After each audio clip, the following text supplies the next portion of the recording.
Both had been bred by Willers. Rob and Margary adored the horses and promised to use them as often as they could. The two elder Tyrrell brothers, being in their majority, also gave gifts. Willers gave the pair a small group of hunting hound pups. He explained that they were from one of his best litters and would all grow up to be strong hunters. Garland gave Margary a beautiful sky blue summer cloak and told her to use it when she came south to visit. Garland gave Rob a round steel shield. However, there was an empty area where the steel plate dipped down on the side used for protecting the wearer, where wood could be placed to strengthen the shield. He explained that Samwell had talked about the North's famed ironwood and that should Rob wish, he could have the shield finished with the material, making it lighter and stronger than other shields of its size. Rob and Margary loved their gifts and thanked the Tyrrells for their generosity. Finally, came time for House Stark to give their gifts. Lady Catelyn stood first to speak. Margary, I am sure I speak for my husband and all of my children when I say how happy we are that you are marrying Rob. You have been such an incredible source of joy for our family and you have made this castle even brighter since you arrived. Catelyn said as Margary beamed at her soon-to-be good mother. I want you to know that being a part of the North has been one of the great joys of my life, and I know it will be for you as well. They are honorable and just, but most of all they love fiercely. Catelyn said, looking at her good daughter with nothing but love. The North is strong because of its unique and strong individuals, and I know that your beautiful, unique soul will bring its own kind of strength to us here in the North. Catelyn finished motioning for a servant to come forward. To that end I had this made for you. So that you never forget where you came from and so that you never forget where you are. Lady Catelyn said as the servants unfurled a large banner. It looked like the Tyrrell sigil, but instead of a green field it was white with the Tyrrell gold rose replaced by a blue winter rose in the same shape. Margary's hands flew to her mouth at the beautiful personal sigil now in front of her. Mother! Was all she could exclaim through tears at both Lady Catelyn's words and actions. Use this in concert with the direwolf and let it be a reminder to both houses Stark and Tyrrell that we are stronger together than we are apart. Lady Stark finished and clapping began, starting with Lady Olenna. The sigil was as much a gesture to the Tyrrells as a gift for Margary. Lady Catelyn and Margary embraced, and Cat was followed by Ned, who embraced his soon-to-be daughter-by-law and then went and stood in front ready to present his gift to Rob. Rob, since the day you were born, I prayed to the gods that you would be a man of character worthy of our family Sordice. I can say looking at you now that the gods have made you into a man more worthy of the honor than any in the history of our house. You have grown not only to be strong but to also be just. You have learned to love, and I know that Lady Margary will bless you with many children for which you can share your love with. He finished motioning to a servant who carried forward a long thin wooden box. Rob, I would not give this to you unless I believed you were ready to wield it. Let this remind you that in the North family is first, and that when snow falls, and the white wind blows, the lone wolf dies, but the pack survives. Let this be the reminder that you are the head of the pack, the leader that guides them through winter. And let it always remind you, that winter is coming. Eddard finished as the servant opened the box. To Rob's utter shock, inside the box lay a sword inside its scabbard. The scabbard on one side allowed about a third of the blade's flat side to be exposed while still covering the blade's edges. That was when Rob saw it. Valyrian steel. It was not ice, Rob was sure of that. It was too small. Ice was a large great sword. It was so large that even the lighter Valyrian steel blade required 2 hands to wield. It could not even be properly wielded in combat. No, this was a Valyrian steel bastard sword. The blade must have been a few inches longer than 3 feet and about half as wide as ice. The handle was new, striking, and looked like gilded steel. The pommel was a flattened diamond shape, but the corners were rounded, and the pommel still maintained a round semi-flattened form. The handle was wrapped in fine dark brown leather. The crossguard was also gilded steel and had 8 blade-like wings on both flat sides where the blade had been inserted that extended a few inches up the blade and were no wider than the blade itself. The 8 wings were divided into 4 on either half of the flat sides of the blade, which had a small space in between the 2 groups of 4. In the center of the crossguard was a gold Stark direwolf. The light gold on the crossguard extended about halfway out before it flared up ever so slightly. From the inside of the flare a thinner piece of darker steel continued out until the crossguard ended, and at the end it too flared up slightly. The blade was unblemished and clean. It did not look fresh forged, but it was still beautiful. Rob looked to his father, stunned at the kingly gift he had been given. His eyes seemed to ask permission if he could touch the sword. Eddard motioned with his head as if to tell his son to pick up the sword. Rob reached for and picked up the scabbard with the sword in it. The crowd looked on, having been previously unable to see the gift. The crowd awed as they saw the beautiful sword. Only when Lord Stark and the servant had backed away did Rob draw the large sword from its sheath. Some members of the crowd stood up in awe as they saw Rob holding the Valyrian steel blade. Robert Baratheon was among the men standing in awe of the blade. "Father, how?" was all Rob managed to say, his jaw still almost entirely on the ground. Eddard smiled and explained. About 6 months ago, just prior to Margaery's arrival, Lyseni poachers were found in the Wolfswood near Winterfell. They had made port in White Harbour and came to the Wolfwood to poach game and cut down ironwood trees. They were captured by some of our men and their leader had this. Except that the pommel was different. I had that changed out for you. Eddard explained. House Stark now not only possessed the single largest Valyrian steel object in Westeros, they now had a second one, and Eddard had just given it to his son as a wedding present. There was a subliminal message to Westeros in giving this gift. Eddard Stark was so rich he could afford to just give away Valyrian steel. The message certainly wasn't lost on Tyrion, whose father would have paid a king's ransom for the sword. Rob stared at the sword. It was perfect for him. "Father, I could not have asked for a better gift." "Thank you. I will wield it with honor," Rob said, trying to find words worthy enough to thank his father. "All the best swords have names," Lord Stark said, essentially asking his son to name the blade. Other lords yelled names for the sword, but Rob had one in mind already. "We already have a sword named Ice. This sword is Frost," said Rob to a multitude of cheering and clapping. He sheathed the blade as Eddard walked over and embraced his son. Music began playing as the breakfast continued. Scores of lords examined the blade, and Robert Baratheon even took the opportunity to hold it. Tyrion jokingly mentioned how his father would have paid Lord Stark 3 times the blade's value. He then said he was glad Lord Stark gave it to Rob and not his father, much to Rob's amusement. That evening the wedding parties enjoyed a tame dinner before going to bed. Tomorrow's events would bring some of the most joyful moments of Rob and Margaery's lives, and while they had trouble falling asleep because of the excitement, they dreamed of nothing but the sweetness the following day would bring. Notes. So yeah, I gave Rob a Valyrian steel sword, and before you start thinking Deus Ex sword, I actually have a sort of explanation as to where this sword came from. The origins of Frost will not be explored in the story because they are not important, but I do have an explanation as to where it came from. So Frost is actually the Rugoria family sword known as Truth. The way that it goes is that when the Rugorias fell from power, they lost this sword, and it eventually ended up in the hands of the Lyseni captain who got caught in the Wolfswood. The captain wouldn't have come to the north had it not been for the wealth that had been found there years prior. And so now we have a new sword. The handle of Truth was replaced by Lord Stark to give it a more northern feel. The inspiration for the word was Urfael from Shadow of Mordor. So if you were looking to see what I was trying to describe, that is it. The other gifts I tried to match as best I could with the people giving the gifts. Red dress from the Boltons, books from Tyrion, armor from Robert, you get the idea. Next chapter is the wedding, so get nice and hyped for that. And a happy Mother's Day to those of you that celebrate it. Hope you enjoyed. Chapter 14, The Rose and the Wolf. Notes. See the end of the chapter for notes. Chapter text. Rob and Margaery had been in agreement during the planning phase of the wedding. When they were to be married, there would only be one ceremony, and that ceremony would be a northern one in the sight of the old gods.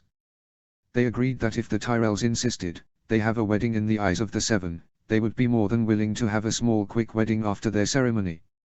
Thankfully, the Tyrells acknowledged that a wedding before the old gods would be just as valid in the south as a wedding in the light of the Seven. Rob and Margaery were all too happy not to have to worry about planning 2 separate ceremonies. Now Margaery sat in the most spacious room in the first keep while her handmaidens and ladies-in-waiting from Highgarden prepared her for her wedding.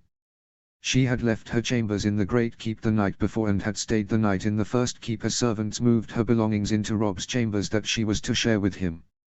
His chambers were thankfully more than spacious enough to accommodate both of their belongs, and Rob had allowed her to make some decor changes the month prior to the wedding. She sat there musing as makeup was applied and ladies attended to her. Her hair was brushed and styled. She would be wearing it in a more northern style. Her hair was curled and was allowed to flow freely save for a few places where it was pinned to give it extra volume. White flowers had been woven into her hair and the petals seemed to make her hair sparkle. Margaery was glowing. There was no nervousness or fear in her as she prepared. She was a picture of joy and excitement. The day had been absolutely perfect as well.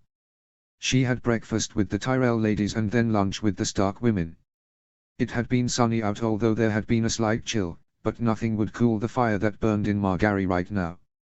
"You look stunning, Margaery. I am so proud of the beautiful woman my daughter has become," Lady Aeleri said as she wiped tears from her eyes. "Thank you, Mother," Margaery said with a bright smile. She noticed her grandmother with her own tears in her eyes. Olenna had not said a word to Margaery since she had arrived other than a hug and a hello. She only watched as the ladies helped Margaery get ready. Olenna was not one for crying, and had she spoken she would have wept. So, she would watch as her beautiful granddaughter would get ready to experience one of the greatest joys of her life. She smiled at Margaery and Margaery gave a knowing smile back.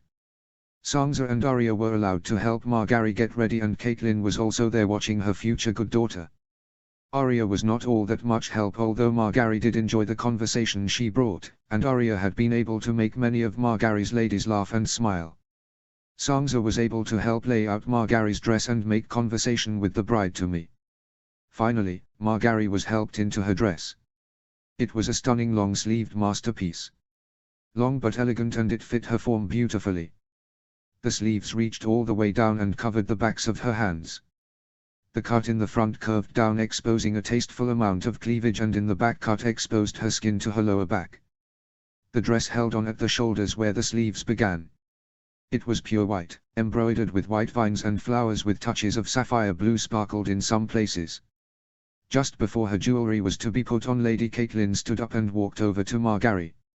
"So, my son gave this to me to give to you for you to wear tonight," Lady Stark said, offering her a small thin box. Catelyn opened it, and inside was a necklace with large and evenly cut sapphires. As the necklace went down, the sapphires grew larger until in the center was the largest. A sapphire cut in the shape of a rose. Tears came to Margaery's eyes then, and she had to force them down or she would risk ruining her makeup. She hugged her good mother and moved her hair so the necklace could be placed on her neck. Lady Catelyn insisted on being allowed to put it on her.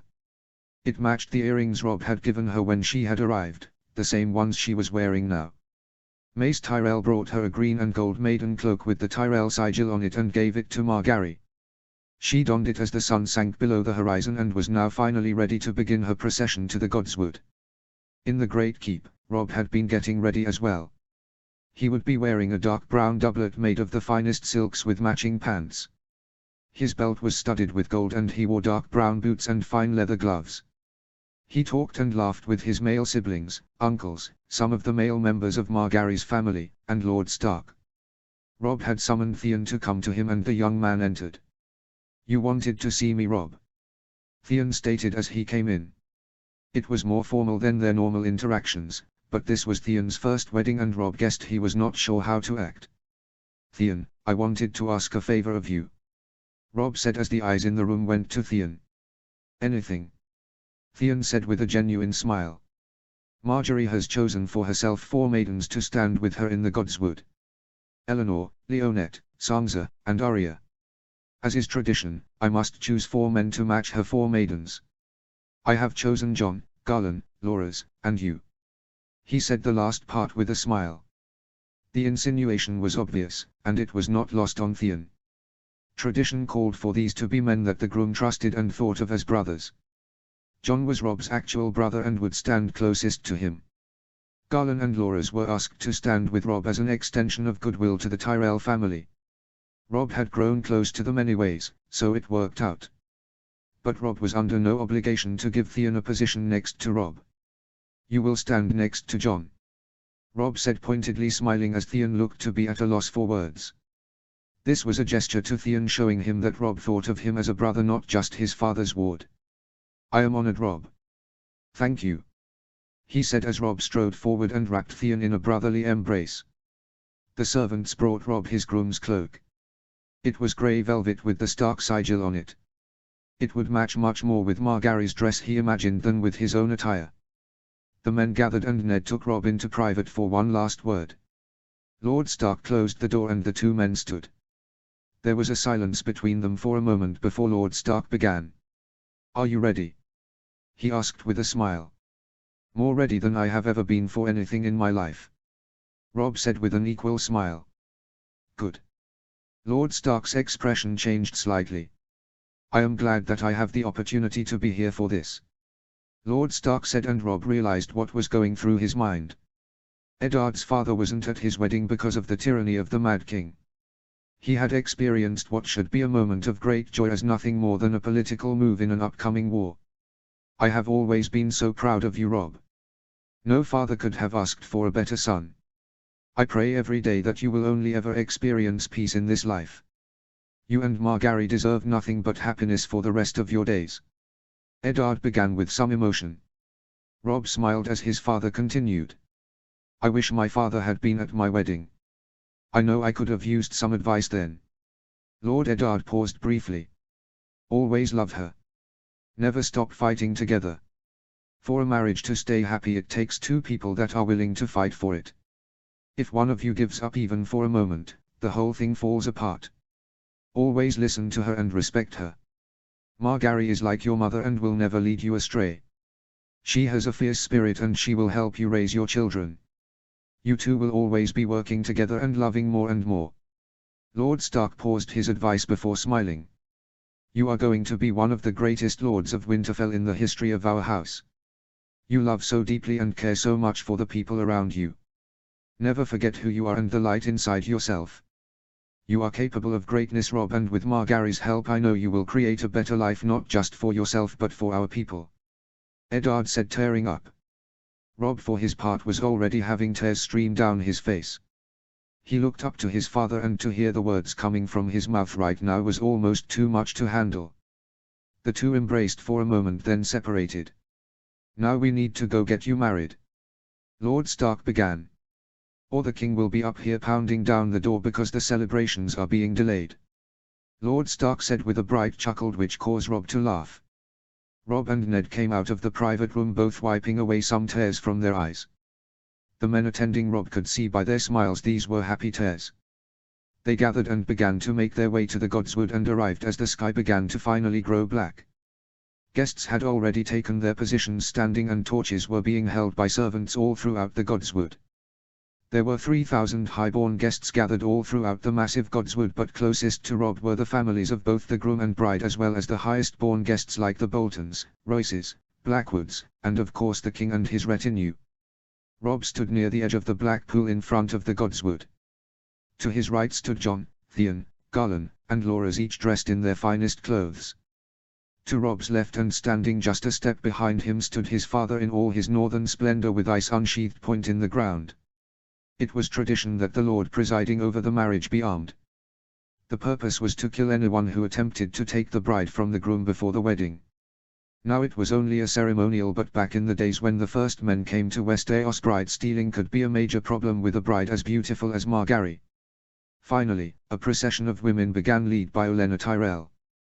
The Tyrell women took their positions as Olenna stood as the first member among those standing for the bride's family next to Willers. Lady Catelyn and Lady Aeleri followed her with smiles on their faces as Lady Stark took her place next to Lord Ed Muir. Finally, the bridesmaidens came into view. They walked in with Arya, followed by Sansa dressed in beautiful dresses, followed by Leonette, then Eleanor dressed much the same. Robb's heart was pounding in his chest. He was about to see her, and he knew she was going to look stunning, but what came into the Godswood next was something he could have never prepared himself for. Lord Tyrell was dressed in fine silk and furs, but on his arm was the most beautiful woman Robb had ever seen. Margaery was stunning, and it brought tears to Robb's eyes. Margaery, seeing this, could not help but begin to tear up as well. No sobs of fear or nervousness. All of the tears were accompanied by smiles, and John clapped a hand on Rob's shoulder to steady him and as if also to say he was happy for Rob. Rob glanced to his right and did see there were happy tears in John's eyes. He cared so much for Rob, and the happiness that Rob was feeling was reflected in John's eyes as well. Margaery wiped her eyes without so much as moving her makeup, and as her father came to a stop the ceremony began in earnest. Lord Stark's voice bellowed in the night. "Who comes before the old gods this night?" Lord Tyrell responded, his voice not as deep as Lord Stark's. "Margaery of House Tyrell comes here to be wed, a woman grown and flowered, true-born and noble. She comes to beg the blessing of the gods. Who comes to claim her?" He stopped, looking rather proud of himself for remembering the words. Now it was Rob's turn. He would now for the first time claim Margaery as his. He steeled himself, and when he spoke his voice was calm, powerful and steady, but also full of happiness. "Rob of House Stark, heir to Winterfell. Who gives her?" "Mace of House Tyrell, her father, Lord of Highgarden, Lord Paramount of the Reach, and Warden of the South." Mace responded. He had been told to stick to a handful of his numerous. Lord Eddard spoke up again, saying the words Rob and Margaery had been waiting since she had arrived at Winterfell. "Lady Margaery, will you take this man?" A silence hung over the godswood, but only for a moment. Margaery smiled and spoke the truest words of her life. "I take this man." And with that Rob stepped forward and offered his hand to her. Margaery took it and unloosed her arm from her father's, never breaking eye contact with Rob. They walked forward and Lord Stark motioned with his hand and stepped aside. "Let the gods be witness to their love and union," Ned said as Rob and Margaery knelt at the edge of the pool in front of the heart tree. They said their silent prayer hand in hand. They thanked the gods for their blessing and bringing them together. Margaery again thanked the gods for saving her brother, and Rob did the same. They then both prayed for happiness and protection for their love. Finally, Rob squeezed her hand and the two rose together and turned to face one another. Margaery turned so that Rob could remove her maiden cloak. He did so, handing it to John, who returned it to Mace. Rob then took his own cloak and wrapped it on her shoulders with a gentle squeeze. The cloak was warm, and it smelled like him. Margaery took in the moment as they came to the final part of the ceremony. Lord Stark stood next to the couple, facing the crowd again as they faced one another, their hands in each other's. "The gods demand a sign of your love and union," Ned said with a smile. In that moment Rob reached for Margaery's waist and she threw her arms around his neck. The kiss was fiery and full of love. Cheers and yelling rang out around them as they deepened their kiss, starting with those lords present that worshipped the old gods, but then extending to all the other lords present. Lord Stark was able to yell over cheers as Margaery and Rob kissed. "They are wed in the sight of gods and men. May they be blessed." His words ending the ceremony, leading Margaery and Rob to smile as they kissed one another more. As they broke, the cheers did not stop. They began walking down the pathway that had been created with a long grey rug for them as cheers continued to erupt all around them. They would be the first to arrive in the Great Hall for a feast that would put all others to shame. Notes. So the wedding is a mixture of things we know about northern weddings and some other things I added in for my own detail. For instance, the sword thing with Ned is not in the books and was something I added for a little extra something. I was also glad to be able to get some Theon brotherly moments too. Behind the scenes. Q. So what was it like putting not the dress for the first time? Margaery, oh my gods, it was so incredible. The design and just everything about it was amazing. It really felt like I was a princess in a fairy tale. Q. What was shooting the actual wedding scene like? Margaery, well, the director wanted to make sure that the lighting was basically pitch black, so we were out there really late at night and early in the morning. It was freezing cold and they were wrapping us in blankets and giving us coffee in between the takes. If I remember right, we had to be on set at like 1 in the morning and we didn't get the final take until a bit later. So really early in the morning, but wow, what an insanely amazing experience. The torches and the costumes and the atmosphere was just so wonderful, and I will never forget that. Rob was cute. I was absolutely freezing at one point and he took his massive fur cloak that he had for his costume and threw it over my shoulders and just gave me a big hug. Such a gentleman. And then he started shivering and finally someone brought him some hot coffee. Asterisk laughter asterisk. You got the chance to shoot a couple of emotional scenes for this chapter, Rob. How much did you have to gear yourself up for those emotions? Rob, I think I had as much difficulty as Apollo, writer, shooting the scenes as he did writing the scenes. It's hard capturing that emotion both when you are writing and when you are acting, but honestly it was very difficult to sort of bounce from one scene to the other and keep the scenes as emotionally charged as they needed to be. But my colleagues are great. Theon, Ned, and Marg are fantastic actors and they definitely got the best performances out of me during those scenes. And even John made me choke up a little more because when you see him put his hand on my shoulder when Marg is walking down the aisle, who by the way looked stunning, that was improved. So when he did that I was like expletive dude, you're killing me here. Laughter. Hope you all enjoyed. Chapter 15, A Night to Remember. Notes. Please read. So we have come to the part of the story where there is to be the bedding scene. Just so everyone is aware, this chapter will not contain an explicit sex scene. Both the characters are 14 and while I know AOO allows those scenes to be written, my choice in career holds me to a high ethical standard, and so in case someone who has power over my career finds this story, I do not want to be seen as walking an ethical fine line. With that said, I hope you all enjoy this chapter. It is fun and light. See the end of the chapter for more notes. Chapter text. The feast was one of the most boisterous Rob had ever seen. The celebration was not contained to the Great Hall. While that may have been the center of the festivities, all across Winterfell lesser lords, knights, and others enjoyed feasts. From halls to the courtyard men and women drank and sang. They toasted the bride and groom and danced with one another. The great hall was filled with the most honorable and high-born of guests like the king and higher lords of the north and south and the families of the bride and groom. Northern wedding feasts were different than their counterparts in the south. There was still wedding pie and plenty of ale, wine and food to be had. However, there was no special entertainment. The Northmen were their own source of entertainment, as the great Jon was currently proving as he stood on top of a table drunk out of his mind telling a story of how he killed a dragon. Rob was feeling rather good himself. He did remember that there were certain things expected of him that night, so he was not becoming too drunk, but he was beginning to feel the wine. Margaery was enjoying herself as well. She could kiss her husband as much as she wanted, and now, she laughed seeing the Northman's antics. Seems the great Jon is quite the storyteller, she said, leaning in towards Rob as they danced together for what must have been the 20th time that evening. Margaery leaned in, stealing another kiss as she played with Rob's hair on the back of his head.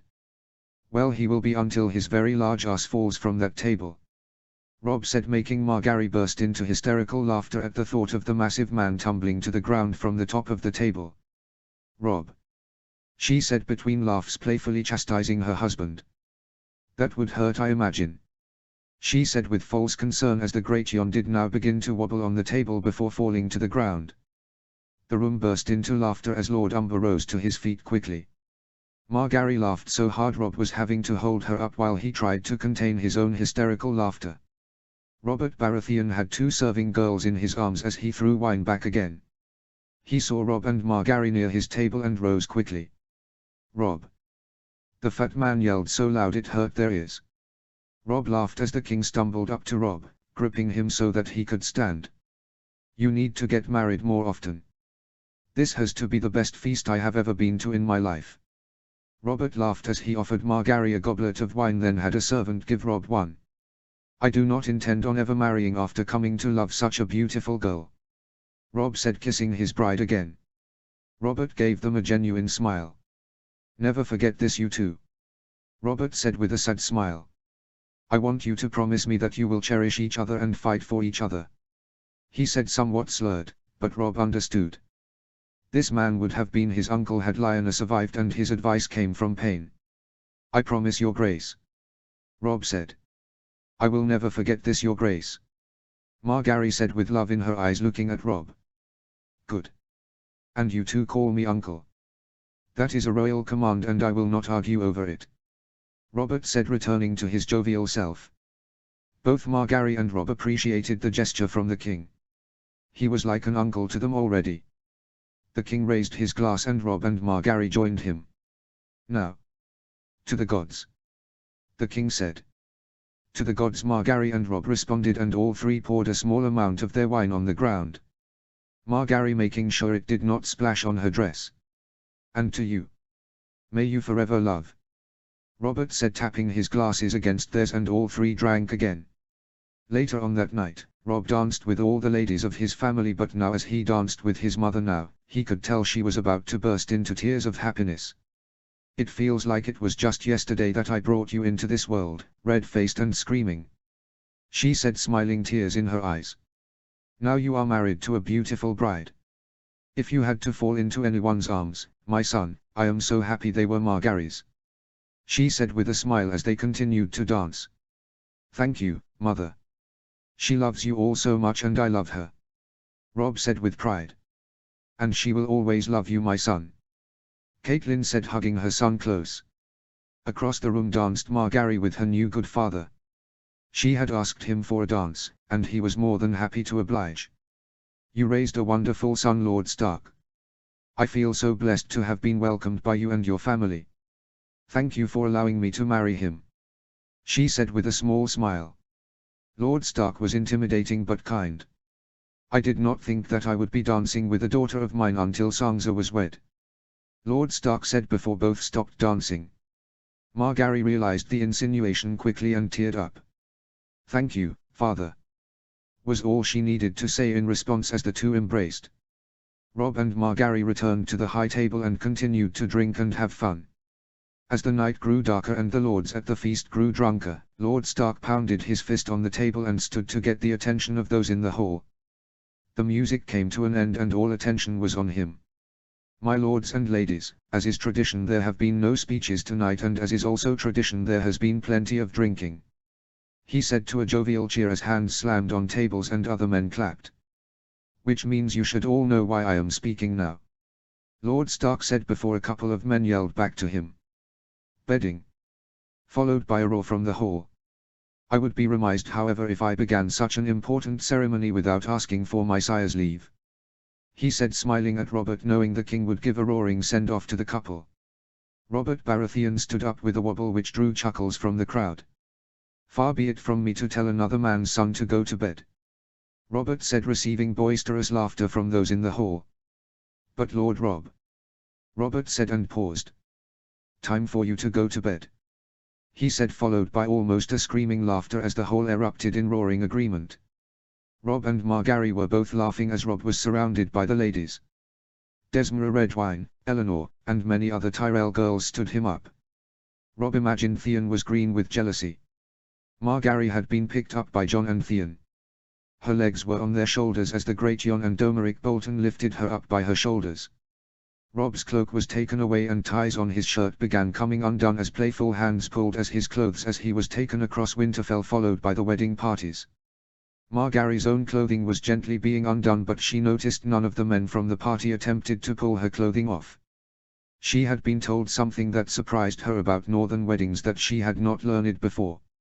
It was tradition for the bride's and groom's clothes to be undone, but it was the groom's right to actually undress the bride just as it was her right to undress the groom. Margary's maidens had to be told they could not strip Rob by Caitlin, much to their dismay and her amusement. This appeased Margary, however. The first person to see Rob, naked as his name-a-day, would be Margary and he with her. Finally, they arrived at his chambers and the two were thrown on the bed. Theon chose this moment to pipe up and say something to Rob. "Don't forget to do that thing with your tongue that I told you about," he said, raising his eyebrows. Rob laughed in response. They would be left alone now, save for the cheering outside their door. Rob and Margary looked at one another on the bed, and what happened next was what could only be called loss of control. She threw herself on top of him, kissing him fiercely. Their tongues battled for supremacy as they pulled Rob's belt off and ripped his doublet off over his head. To his credit, Rob pulled her dress apart with very little effort. He bucked her while she straddled him, forcing her to stand up and her dress fall to the floor. Margary stood there in front of him, naked, red-faced, with an animalistic and primal hunger in her eyes. Her body was perfect and Rob let his loose pants fall. He stepped out of them and stood there in the silence of their room, naked. The pace slowed as Rob placed a hand on her face and kissed her. Outside the door, the men cheered, and the women became red-faced at the sounds of the bride's moans and screams. Robb must have been an incredible lover to elicit the sounds he was getting from Margaery right at this moment. Finally, Lord Stark ushered the groups away to give the couple more privacy. The happy couple panted as they finished for what they counted to be the 7th time that night. "I don't think I will be able to walk tomorrow," she said, naked, laying on his chest covered by the furs on their bed. Both of their bodies glistened with sweat as they tried to catch their breaths. "You don't think you will be able to walk tomorrow?" "Margaery, I don't think I'll be able to move tomorrow," he said, gaining a laugh from her. "Well, good, that just means that we can stay in bed all day," she said, climbing on top of him. Neither had the energy for another round, but she wanted to feel his full body against her. She wanted him to wrap his arms around her and hold her close. He was muscled and strong. His arms were large, and his tanned skin rippled with lean muscle. She looked down at her wolf with the most indecent look as she lowered her chest onto his own. "It is a good thing nothing will be required of us tomorrow," Robb said, as he knew they would have all day to themselves. They were not required or expected to do anything but enjoy each other. The day following that they would have to attend the first day of the tourney, but for tonight and tomorrow they could simply love each other. "And are you sure you are alright with what we talked about regarding children?" Margaery said with some sheepish concern. Robb laughed at this. "Yes, my rose. I want to enjoy you for some time before we have children. I am just glad you thought the same as me." "Did you get Moontear from Maester Luwin?" Robb asked. "Yes, my wolf," she said, kissing him again, her eyes becoming heavy as she slid back to his side. "I want you to belong to just me for a little bit longer," Margaery said, kissing him again. "And I would like to be the only one enjoying your breasts for as long as I can," Robb said, gaining a laugh and playful slap on the chest from Robb. They had talked about having children, and they agreed that maybe a year from now they would. But for now, they were young and wanted to enjoy one another while they could. Margaery would use Moontear to avoid a pregnancy. When they were ready, she would stop. Robb and Margaery both knew they wanted children, but for now they allowed themselves to be greedy for one another's attention. Notes. I loved writing this chapter because I was able to have some fun with the different interactions between some of the characters. It was also super exciting because this is the end of the first major story arc, and now we are going into a 4 to 5 chapter interlude between this arc and the next arc. So I hope you have some fun and get ready for the coming story. Chapter 16, A Lord's Progress. Notes. As always, behind the scenes notes at the end. See the end of the chapter for more notes. Chapter text. In the fortnight following their wedding, Robb and Margaery thought they spent more time making love than they did anything else. However, they had remembered their duties and attended to their guests the week following the wedding during a great tourney that Garland Tyrell won. It had also been announced that Winifred Martindale had been betrothed to Willers Tyrell, much to the joy of Robb and Margaery. The guests went their separate ways save for Benjen and Tyrion, who would be leaving with Robb, Jon, Theon, and Margaery today for Last Hearth on a short Lord's Progress to celebrate their marriage. They would be riding on horseback the entire way and would be accompanied by what must have been 100 guards. The party was welcomed at Last Hearth and a feast was thrown. The Great Jon was already greatly ended to Margaery, and the feast was boisterous and lively.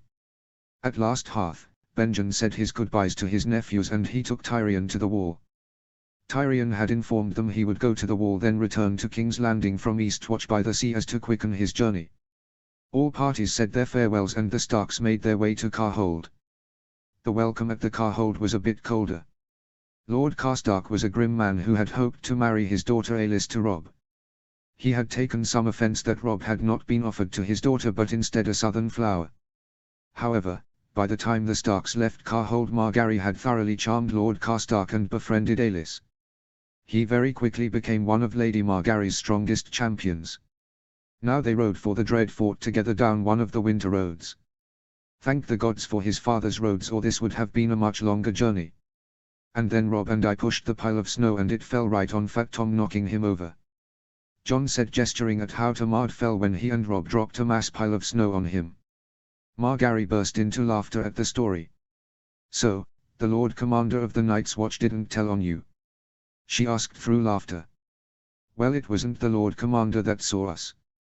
Just one of the other brothers, but he still did not tell father. John said, laughing as Rob joined in. Their ride had been like this for the last month or so across the north.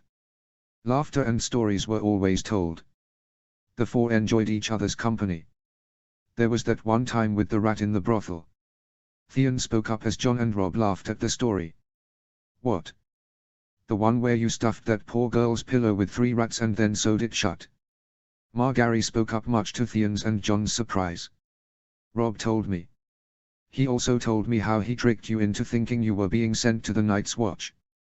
Gods know the whores would be happy if that had been the case. Margary said with a playful smirk as Theon deadpanned, and John and Rob almost fell off their horses from laughter. I don't think she plays fair. Theon said to Rob. You tell her things, then she uses them against me, and since you don't tell me her secrets I can't fight back. Theon jokingly complained. Margary smirked. Why play the game if you are going to play fair? Gods, Rob loved it when she smirked like that. If you want me marrying you, Theon, I could tell you her secrets then. But honestly, she is much prettier than you are. Rob said as he, John and Margary continued laughing. All right, enough with the Greyjoy being the butt end of the jokes. Theon said, smiling. It was at that point one of the riders from the front trotted back to where they were. My lords, my lady, we can see the Dread Fort ahead. Thank you, Halius. Rob said as the guardsman rode back to the front. Well, time to get more acquainted with the Liege Lord. John said, not so excited to be there. This part of the north was still beautiful but drearier. Lord Bolton and his son Domeric seemed very nice when we broke our fast with him before the wedding. Margary said, and Rob nodded his head in agreement. His son is fine. It's Lord Roose that makes my skin crawl. Theon said while shivering. Well, we are going to be guests in his home, so show him respect. We will only be here a few days and then we will be heading back to Winterfell. Rob said as they began to come within sight of the Dread Fort. Thank the gods. John said in a dark, humorless tone. As they rode through the gates it became incredibly clear that something was wrong. Lord Bolton was there to greet them. However, there was no Maester, many of the servants were gone and Domeric was missing. Rob dismounted his horse, as did his brother and Theon. John went and helped Marjorie off of her horse while Rob was greeted by Roose. My lord, I am glad to see the road had brought you safely to the Dread Fort. Roose said in his silky baritone voice. Thank you, my lord. I am glad to be able to spend my first visit here so soon after seeing you in Winterfell. Rob said as his wife came up beside him. Lady Margary, you are glowing. So, good to see you again. Roose said in a friendly tone that Rob did not believe him capable of. He kissed her hand and returned his attention to Rob. The hospitality of the Dread Fort is yours. Roose said. Where is your son, my lord? I do not see him here. Rob said, trying to ascertain why the boy was missing. Domeric was a year or two older than Rob and looked like his father. He did not have the same bearing, however, as Domeric was prone to smiles and laughter. Domeric has taken extremely ill. He came back from riding out into our lands yesterday and has some sort of stomach ailment. Roose said with heavy eyes. It was very clear to Rob that this was a serious situation. Domeric must have been very sick for Rob to be able to read it so clearly on Roose's face. Lord Bolton and the Starks began walking towards the inner keep of the castle together. Does your maester have any idea what ails him, my lord? Margary asked with great concern. She thought of the young Domeric as a friend and was sad to hear he was not well. No, my lady.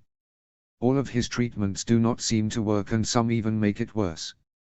When Lord Bolton said this, Margary became intensely interested. You said it seemed like a disease of the bowels, correct? Margary asked again. Yes, my lady. Roose said as they entered the keep. What was he doing, if I may ask? When he was out in your lands riding? Margary asked. This time Rob began to wonder where her line of questioning was coming from. Roose stopped and turned around, also curious as to where her line of questioning was going. He was attempting to make contact with a bastard of mine. He has always wished to have a sibling. I imagine seeing you with your siblings only caused him to wish for a sibling more. When we returned from the wedding, he asked me to bring the boy into the castle. I said I would not, and so Domeric went to him. His name is Ramsay. I have not acknowledged him, but Domeric knows that he is mine. When Domeric returned yesterday he was violently ill. Roos said, taking a step toward Margaery. My lady, if I may ask, what does this have to do with my son's sickness? Roos posed, but Margaery did not flinch. My lord, I have had the opportunity to study greatly in my library at Highgarden, and one of the books I read talked extensively about a poison called the Tears of Lies. It is a poison that destroys the bowels and in a number of days will kill the victim if no antidote is given. It mimics a stomach disease, and when treated in a way that one would normally treat such a disease, it gets worse. Margaery said, much to the horror of everyone else. If your son has been poisoned, he needs the antidote now. Margaery said, hoping her knowledge might save Domeric. The problem with the antidote to the Tears of Lies was that its purpose was to purge the tears out of a person's stomach and bowels. It induced a severe reaction that would leave a person extremely dehydrated, not to mention being overall a very uncomfortable experience. If the person had a stomach ailment, this dehydration could be lethal. But, if they had been poisoned, the person may be dehydrated but they could recover. I do not mean to accuse, but of all the people in the world to possibly benefit from your son's death, your bastard would probably rank at the top of that list. Margaery said. The accusation was bold, and they had only just arrived, but Margaery was smart enough to read a situation like this. She could take very little information and come to the correct conclusion of just about any situation. My lady, I appreciate your trying to help. However, your theory has a flaw. The Tears of Lies is an incredibly expensive poison. There is, frankly, no way my bastard could have purchased it. Roos said blankly. But he could have stolen it. Is there any way he could have taken it from the Maester's chambers? Margaery asked, hoping she was wrong. My lady, Ramsay has never been to his castle. He would not know the keep from the front gate. The only person near him that would know where the Maester's chambers is would be. Roos stopped, his eyes growing large as he realized something. Reek. Lord Bolton finished as pieces began to fall into place. Pardon? Theon said in confusion. I sent a servant to aid Ramsay's mother when he was growing up. He was a rather vile-smelling man, and so he was called Reek. He knew the castle and he would know where the Maester's chambers is. Roos said, a realization coming to his face. My lord, I would trust my wife with my life. If what she says is true, your son can be saved, but we must act now. If the Tears of Lies are missing or have been used in the Maester's chambers, give him the antidote. I would put my faith in her assessment. Robb said, placing his full confidence in Margaery's assessment of the situation. Roos needed to hear no more as he went immediately to the Maester with the Starks in tow. He told the Maester what Margaery had said. The Maester dismissed it at first, but the Lord Roos ordered him to check for the Tears of Lies in his stores. When the Maester did check, he was horrified to see that the tears were missing. He immediately gave Domeric the antidote. The next day Domeric had turned a corner and was getting better. Roos had summoned the Starks to him in his study. I am told Domeric is doing better. It seems, Lady Margaery, you have saved my son's life. Roos said from behind his desk. My lord, I am so happy to hear he is doing better, but what is to be done about the one who did this? Margaery asked. That is why I summoned you. Lord Robb, I would ask that you loan me your guards. I would like to be able to quickly surround the mill that Ramsay lives at to make sure he does not escape. I will be bringing 100 of my own guards, Roos asked politely. You have them, Lord Bolton, so long as Theon, Jon, and I can accompany you. Robb said, much to Margaery's disapproval. Robb, you don't know what this boy is capable of. Margaery said, taking his hand. But he tried to murder one of my father's bannerman's sons. He has to die, and honor demands I take the Stark banner to his front door. Robb said with conviction. Margaery loved his sense of honor and understood what his duty required of him. She did not have to like him doing dangerous things, though. I understand, my love, but please be safe. Margaery said, relenting. We leave in an hour then. Lord Bolton said, rising from his seat. I suggest you prepare for a fight. I have been told Ramsay is corrupt and wild. I do not expect him to come quietly. Roos said sternly. All left and prepared themselves. Robb put on light leather armor loaned to him by the Boltons, and Jon and Theon did the same. The armor had the Bolton flayed man on the chest protector, which felt odd to wear to the men, but they did not complain. It was protection and they may need it. Rob had Frost strapped to his side and they rode hard out of the gates towards the mill. Rob brought with him Theon, John, and 40 of his 50 guards. They surrounded the mill on all sides with the Bolton guards. Lord Roose sent 5 of his men into the mill. There was screaming and the sounds of a fight before one man came out with a large gash spewing blood from his neck. It wasn't one of the Bolton men, and by the looks of him it was possible that it was Reek. He fell to the ground screaming before dying.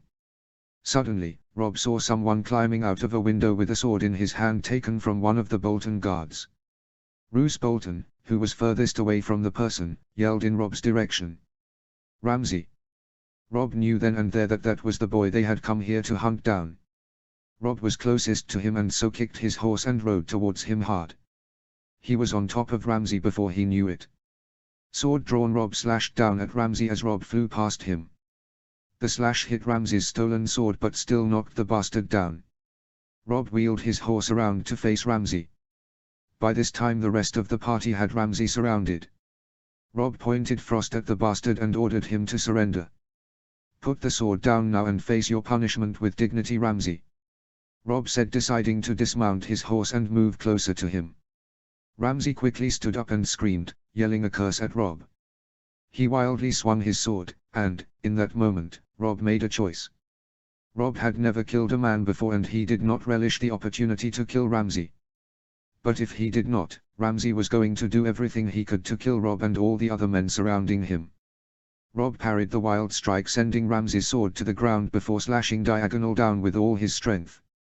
When Frost hit Ramsay's collarbone it sank through like a hot knife through butter, and Rob was able to pull the blade all the way down to Ramsay's beltline, cutting the boy in half.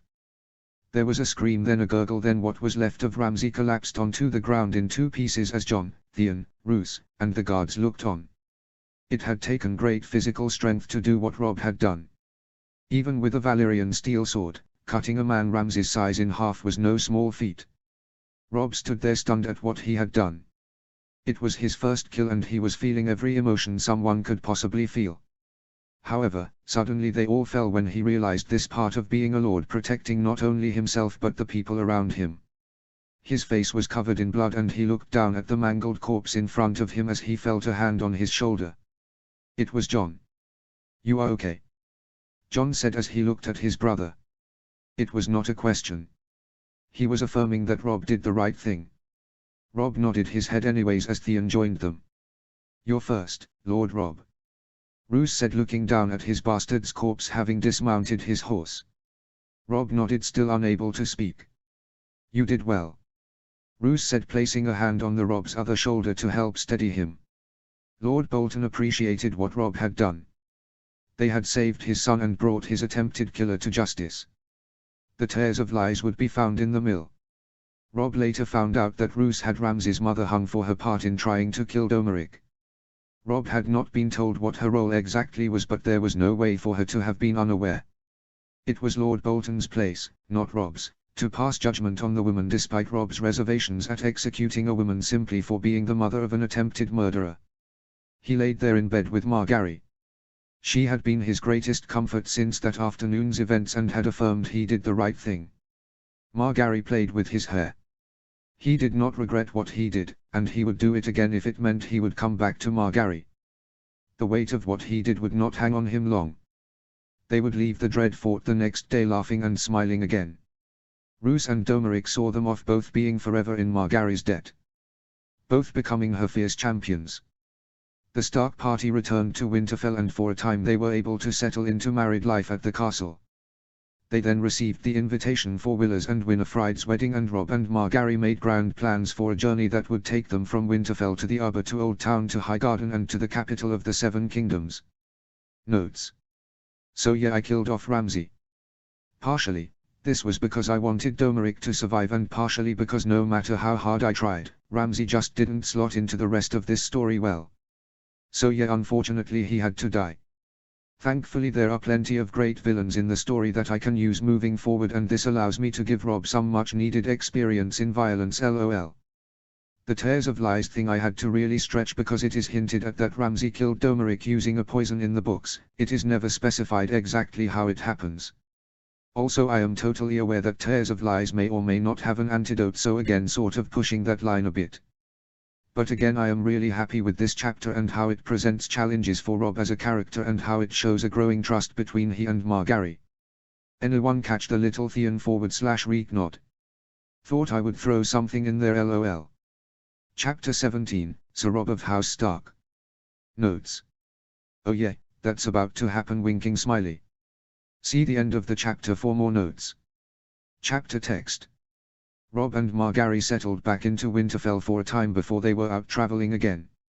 In Winterfell they had gotten used to their new married life.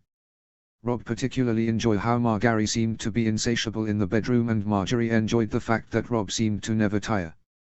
There was also time for Robb and Margaery to both grow together and grow closer to the other Starks.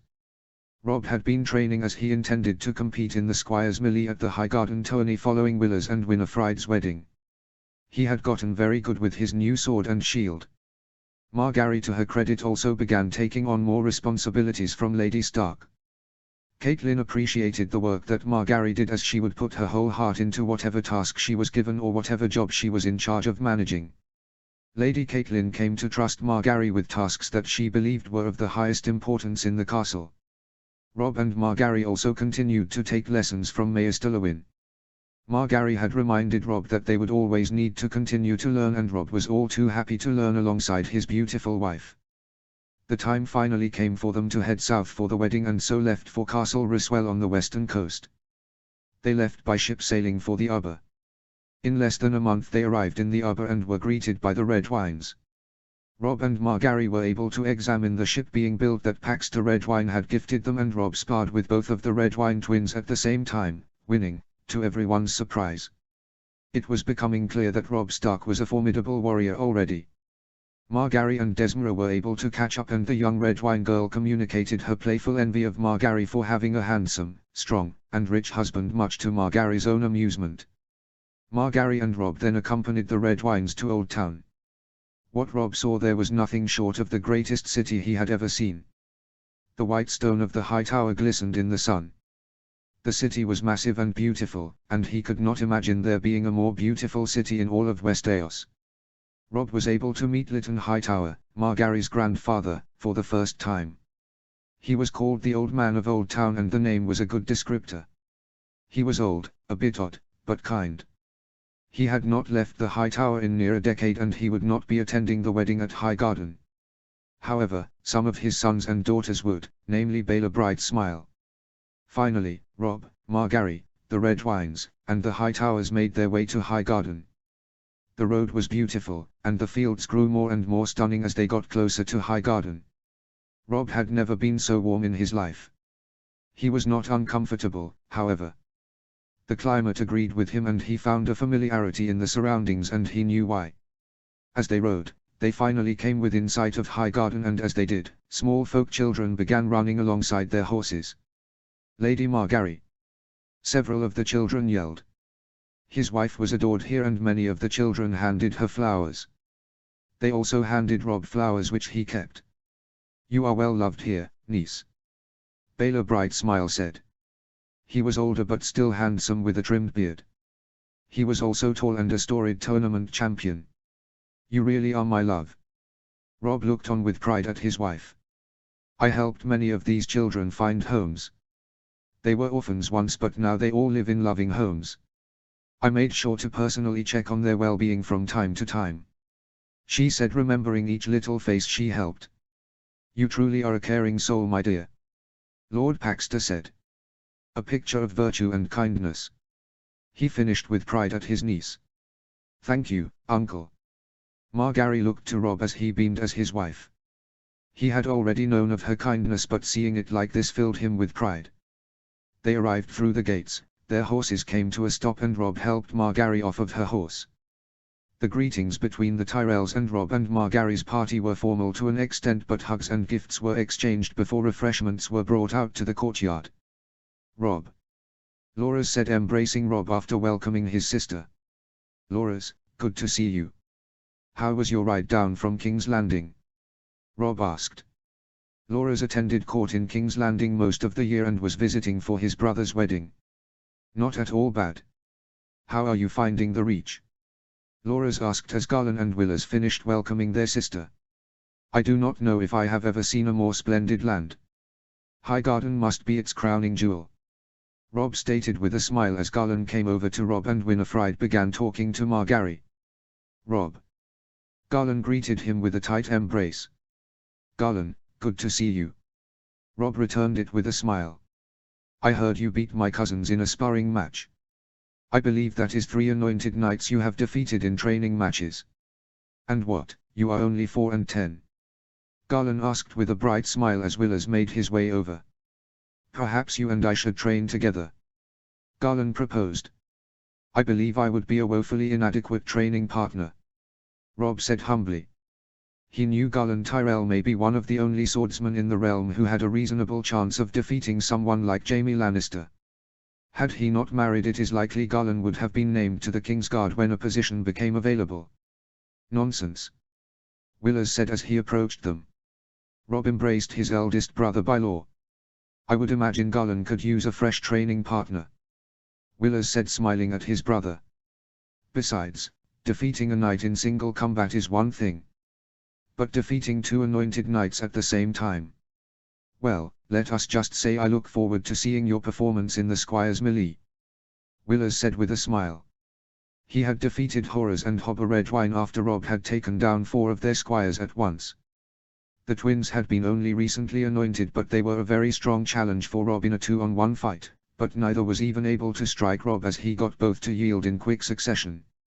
He had wanted to train with Laura's again, but now found himself being challenged by a knight who was considered one of the best swordsmen in the realm. Well, I would look forward to it then, Sir Garland. Rob said with a sheepish smile, knowing he was likely to get his ass handed to him. You are too humble, my love. I believe you will present a wonderful challenge for my brother. Margaery said, walking up with Lady Winifred. Rob turned and smiled and greeted the 2 ladies, placing a kiss on Winifred's hand.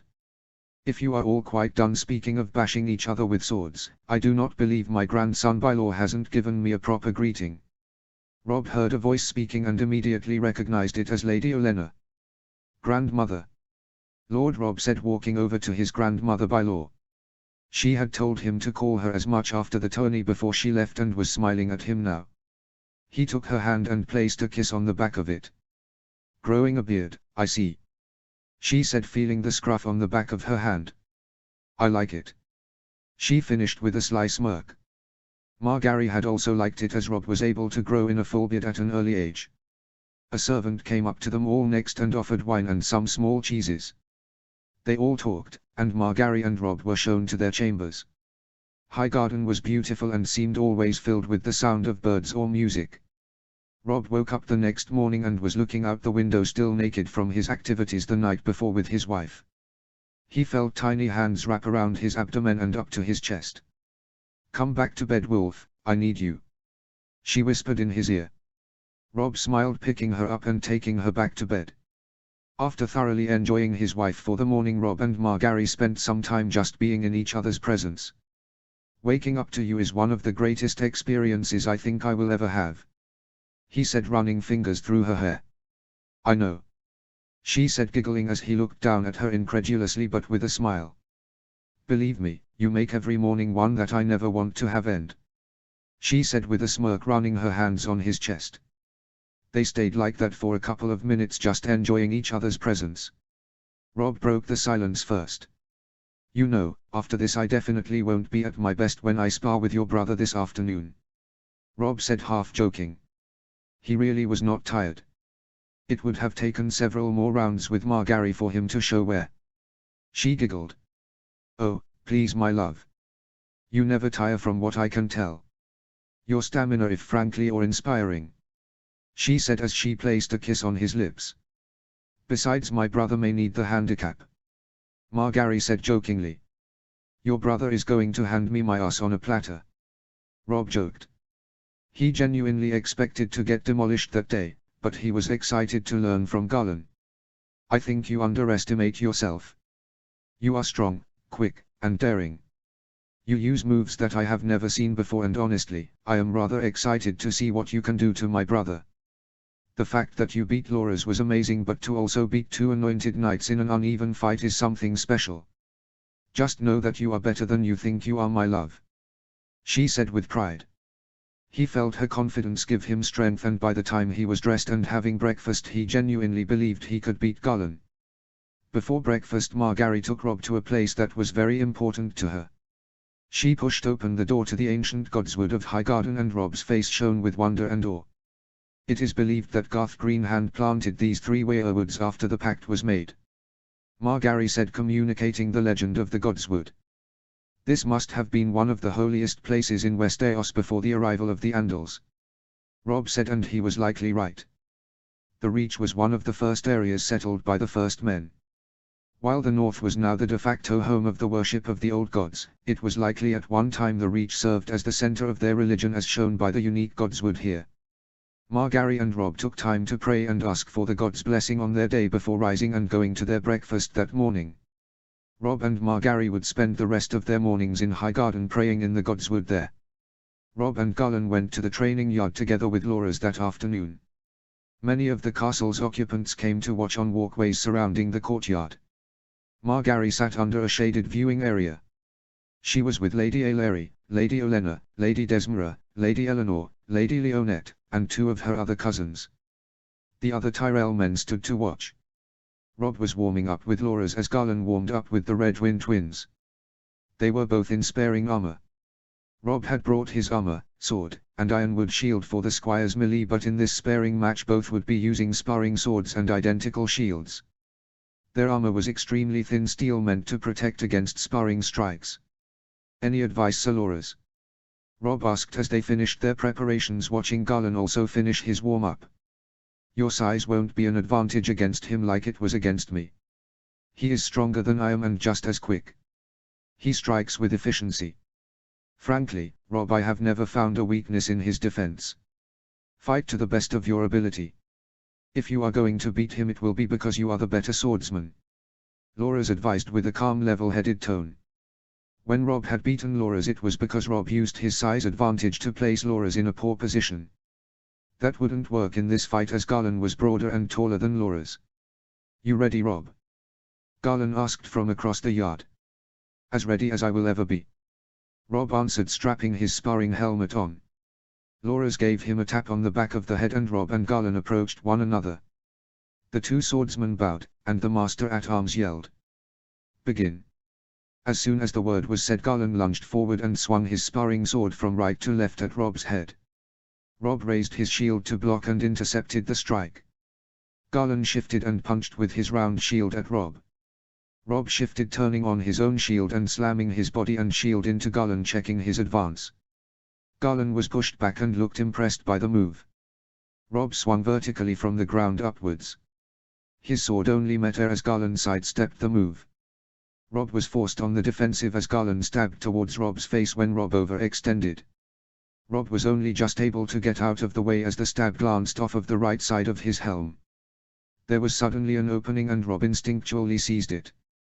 As Gulen's stab drew him in closer, Robb placed a quick shield punch into his gut, causing Gulen to have to draw back. The strike did not do much damage, but it was the first significant strike landed by either man. The people watching looked on impressed as the 2 men circled each other. Robb was doing well and Gulen was not holding back against him. But Gulen still had a few tricks up his sleeve. Gulen faked a lunge at Robb and Robb raised his shield. Gulen took advantage of this and stuck Robb's leg with his sword, causing it to buckle slightly. Gulen then pressed forward. Robb was able to recover and slipped past Gulen by pushing Gulen with the inside of his shield. Robb turned on his foot and slashed his sword across Gulen's back. The slash would not have done any damage even if the swords had been real, and Gulen turned quickly to his left, swinging his shield and hitting Robb in the head. Robb was staggered by the hit. Gulen charged with his shield in front of him, ready to crash into Robb and knock him to the ground. Robb's instincts kicked in again and he moved to the side, allowing Gulen get in close. Gulen was not expecting what Robb did next. Robb leapt into the air and with his greaved fist punched Gulen in the side of his head with his sword hand. It was Gulen's turn to be staggered and Robb pressed his advantage. Rob faked a strike high only to slash low at Garland's stomach from a kneeled position while he raised his shield above his head to protect against a downward strike. Unfortunately for Rob, Garland was ready for this and his knee connected with Rob's face, and now Rob stood and turned away from Garland. Garland pressed his attack and time slowed for Rob. He initially turned to his right instinctually to slash but stopped himself. He could hear Sir Roderick telling him to always maintain control in a fight and to never strike wildly. Rob changed course with his turn and instead turned to the left. This ended up being a good thing as Garland came towards Rob's sword side, and had Rob continued his slash he would have caught a stabbing sword with his chest. Rob turned to his left and swung his shield. He hit Garland's sword as it came in, and Garland's momentum carried him forward until he stopped with Rob's sword tip placed against his throat. Everything went silent as onlookers and swordsmen alike watched in awe as Rob had Garland the gallant in check. "Yield?" Rob asked with a smile. "I yield," Garland said with an impressed smile. He had pushed Rob as hard as he could. The boy was an incredible swordsman with a natural skill. His instincts were perfect and his motions flawless. Garland and Rob relaxed as the crowd of onlookers began clapping, Margaery loudest of them all. "Well done, Rob," Garland said, removing his helm and clapping Rob on the shoulder. "I am extremely impressed. I did not hold back at all and you handled it like a seasoned veteran," he said, genuinely impressed by the boy in front of him. "I would consider it a lucky move," Rob said, sheepishly feeling pride but remaining humble. "There is no such thing as luck in a sword fight, Rob. You are either better or you lose, and I lost, which means you are better," Garland said to the young man. Rob was approached by Sir Loras and others who gave them their congratulations on the duel. "I do believe we are looking on the next Barristan Selmy or Jaime Lannister," Loras said, much to the agreement of everyone. Rob couldn't help but blush at the compliment. "More for the Barristan one than the Lannister." "No," Garland said sternly. "I would imagine him to be more like Sir Arthur Dayne, Aemon the Dragon Knight, or even Daemon Blackfyr." Garland finished smiling with pride. The compliment was an amazing one. Arthur and Aemon were the undisputed greatest knights of their time, and to be compared to one was the highest compliment. Daemon Blackfyr was generally considered to be the greatest swordsman of all time, so the compliment carried even more weight. In Rob's time, even Jaime Lannister was not the undisputed best swordsman. Since Rob's father had killed Arthur Dayne, there had not truly been a knight without equal in the Seven Kingdoms. All agreed that Barristan Selmy in his prime would be more than a match for Jaime. Even the elder knight now could give him a fight. The most comparable knight to the Kingslayer was probably Garland, whose skill with a sword was considered near equal to Jaime despite their age difference. However, some had even said Gregor Clegane, the Mountain, would be able to match the Kingslayer without trouble due to his brute strength. But when Arthur Dayne, Aemon the Dragon Knight, and Daemon Blackfyr drew breath, there were none that could challenge them. "Thank you, Garland. I will continue to try and live up to that praise," Rob said, still blushing from the compliment. Next thing Rob knew, he was being embraced by his wife as she wrapped her arms around his neck and placed a kiss on his lips. "You did wonderful, my love," she said, looking at him with pride. "And you did extremely well too, brother.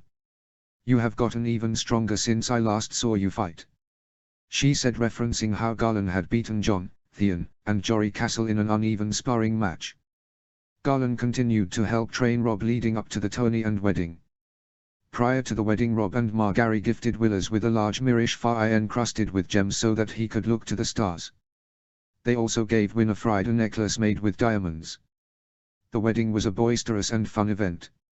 Rob was glad they did not do a ceremony in the Eyes of the Seven, as the ceremony was unbearably long, but the feast was magnificent and the bedding ceremony boisterous. Lord Marndale and Rob went hunting together with the wedding parties the day after the wedding and together slew a large boar. Finally, the first day of the tourney began. The Squires' Melee would be the first event. Squires from the many knights that were attending the tourney showed up, and they were all looking and hoping for glory and possibly a knighthood. Rob was participating because he was looking for a fight. That, and as he was not a knight, he was not allowed to participate in the normal tourney. The Reach had specific rules that one must be an anointed knight to compete in the tourney itself. If not, however, you could compete in the Squires' Melee if you were 18 and younger. The squire's melee was different from the normal melee as the contestants did not begin on horseback but rather on their feet. Everything else was the same. The squires would wear full armor and use live weapons. Robb had chosen to use his sword Frost and wear the armor that the king gave him and wield the shield Garland had gifted him. The large round shield had been finished with ironwood that had been painted with the sigil of House Stark on it. Word had gotten out of Robb's win over Sir Garland and the squires chose him as their target. As the horn sounded to begin the melee, Robb must have been charged by 5 boys who he crushed in quick succession. They were nothing compared to what he had already faced. Their armor was also usually old and handed to them by the knights they served, so to an extent it hampered their movements. Only the squires with the richest knights or families wore their own armor. Robb would go on to defeat near 50 other boys and was the last man standing of the near 100 squires. Frost had made it easier as it would pierce armor, which in the squire's melee was an automatic yield. Robb did end up bleeding some of the boys as well. He wore Margaery's favor and he lifted his visor to hear the cheers of the people in the crowd. He could see Margaery smiling and cheering for him.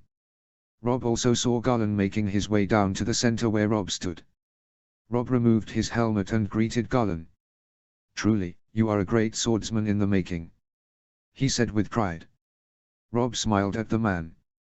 "Thank you, Sir Garland," Robb said as the crowd quieted. Garland spoke his next words loudly. "I would imagine we have not seen the last of you victorious on the tourney grounds. You have demonstrated today that not only do you have the potential to be one of the greatest swordsmen of your generation, but that you already are one of the finest swords in the 7 kingdoms." Garland said, pausing as the crowd cheered.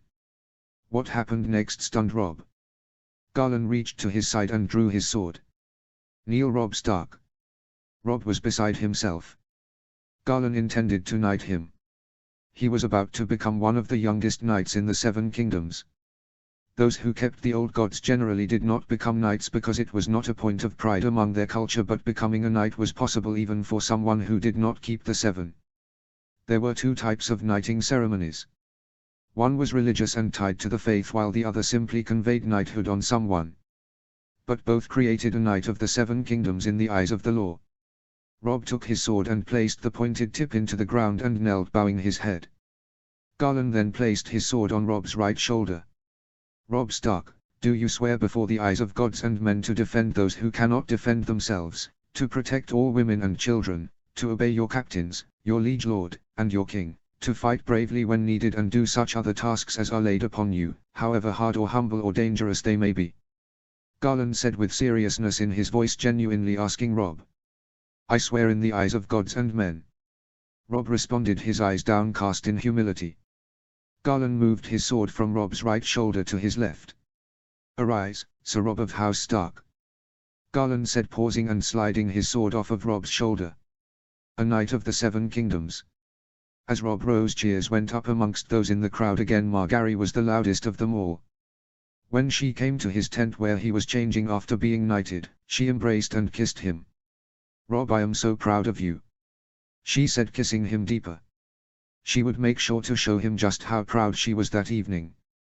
The rest of the tournament went well, with Sir Garland winning the joust in one of the very few tournaments he participated in. Word would spread across the realm of Robb Stark's knighthood. He had been knighted at a younger age than Jaime Lannister and Loras Tyrell. Although, he was extremely close to his 15th namaday. He was actually the 2nd youngest knight in recorded history. Only Daemon Blackfyr could claim to have been knighted younger at the age of 12. Robb and Margaery stayed with the Tyrells for a fortnight after the wedding and tourney and celebrated the new year with her family.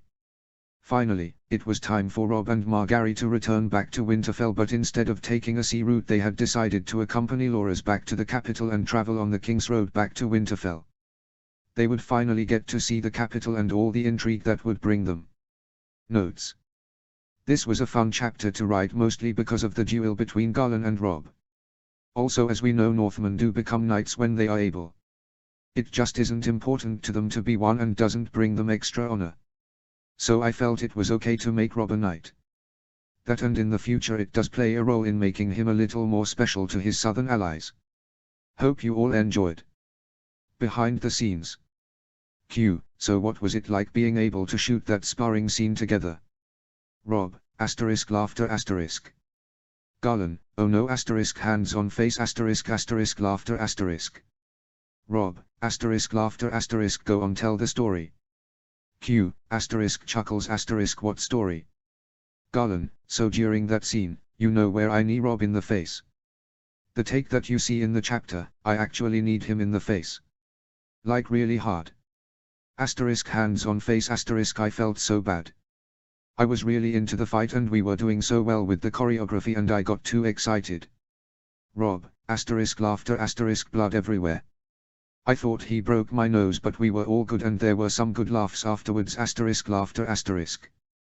But to answer your question I had fun shooting it and I'm glad that there are more duels later in other chapters.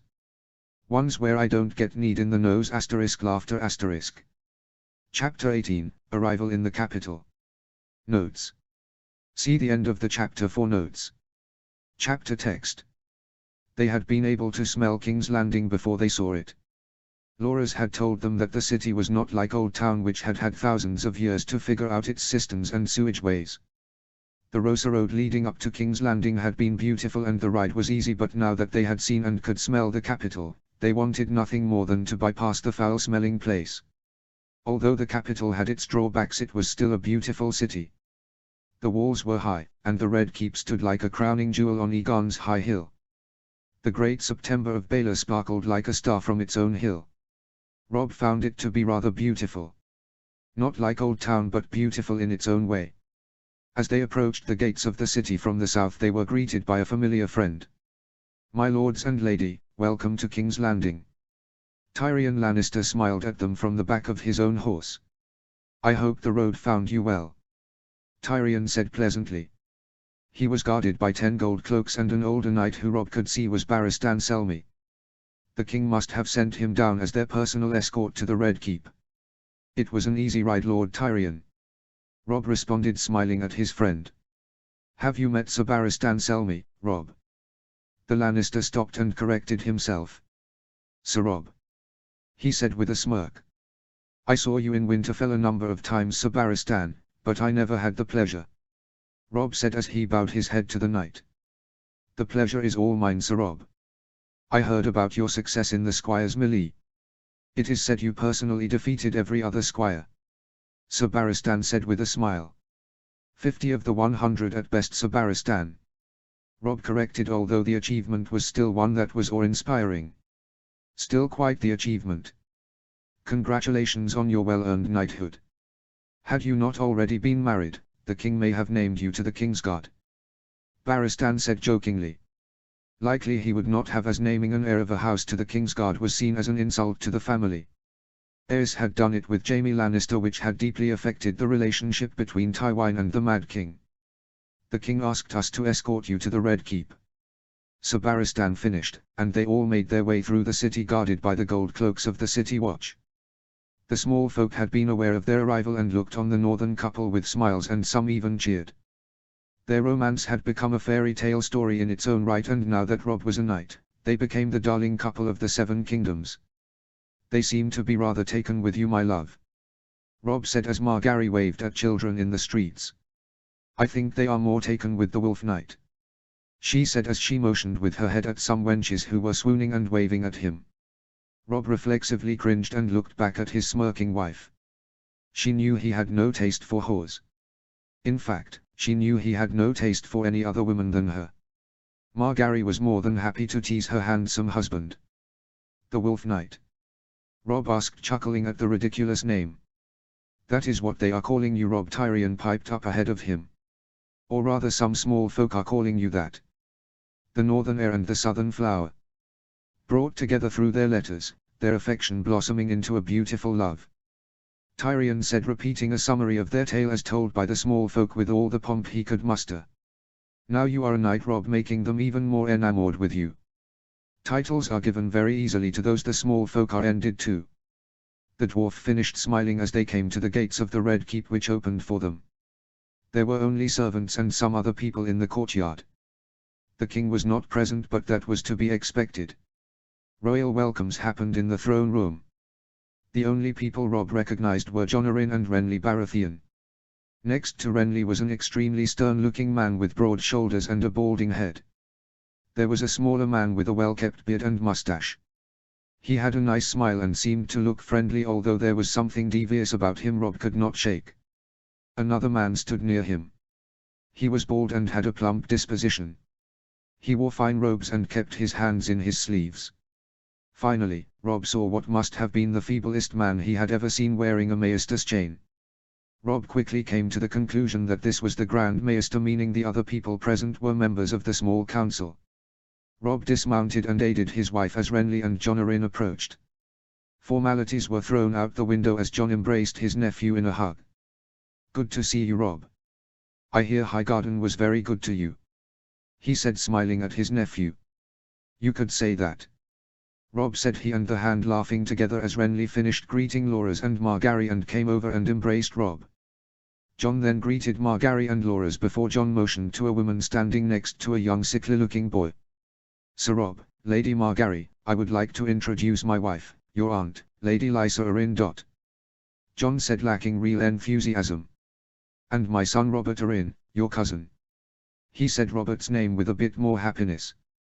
Rob bowed and Margaery curtsied as they met Lysa and Sweet Robin for the first time. "It is so nice to meet you, Aunt Lysa," Rob said politely.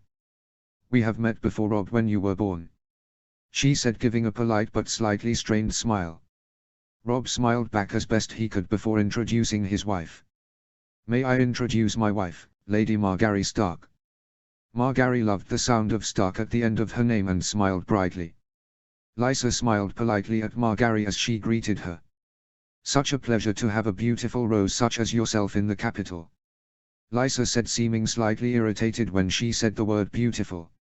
Margaery had seen this before. It was jealousy.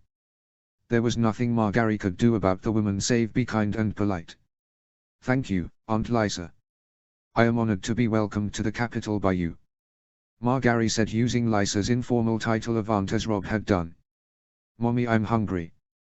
The boy at Rob's feet whined up to his mother, attempting to reach for her bodice, much to Rob and Margaery's shock. "Not now, sweet bird. Greet your cousin and his wife," she said in a sickly sweet voice, stopping his hands from reaching her. "Hello," the young boy said to both Margaery and Rob. "It is nice to meet you, cousin," Rob said, the boy's attention not even remotely on either him or Margaery. The boy seemed satisfied that he had done his duty in greeting his cousin and looked back to his mother, wanting to eat. "I am going to feed him now, Jon," she said with no love as she took Robert's hand and walked away. Rob and Margaery were a bit taken back by her quick exit and found the behavior of both her and her son to be odd. "Forgive them," Jon said. "My wife has not seen family in many years. I imagine she is unsure of how to treat her knight-nephew and his beautiful wife," Jon said, smiling at the couple. It was at this point the stern man from the line of small councillors came forward to Rob and Margaery.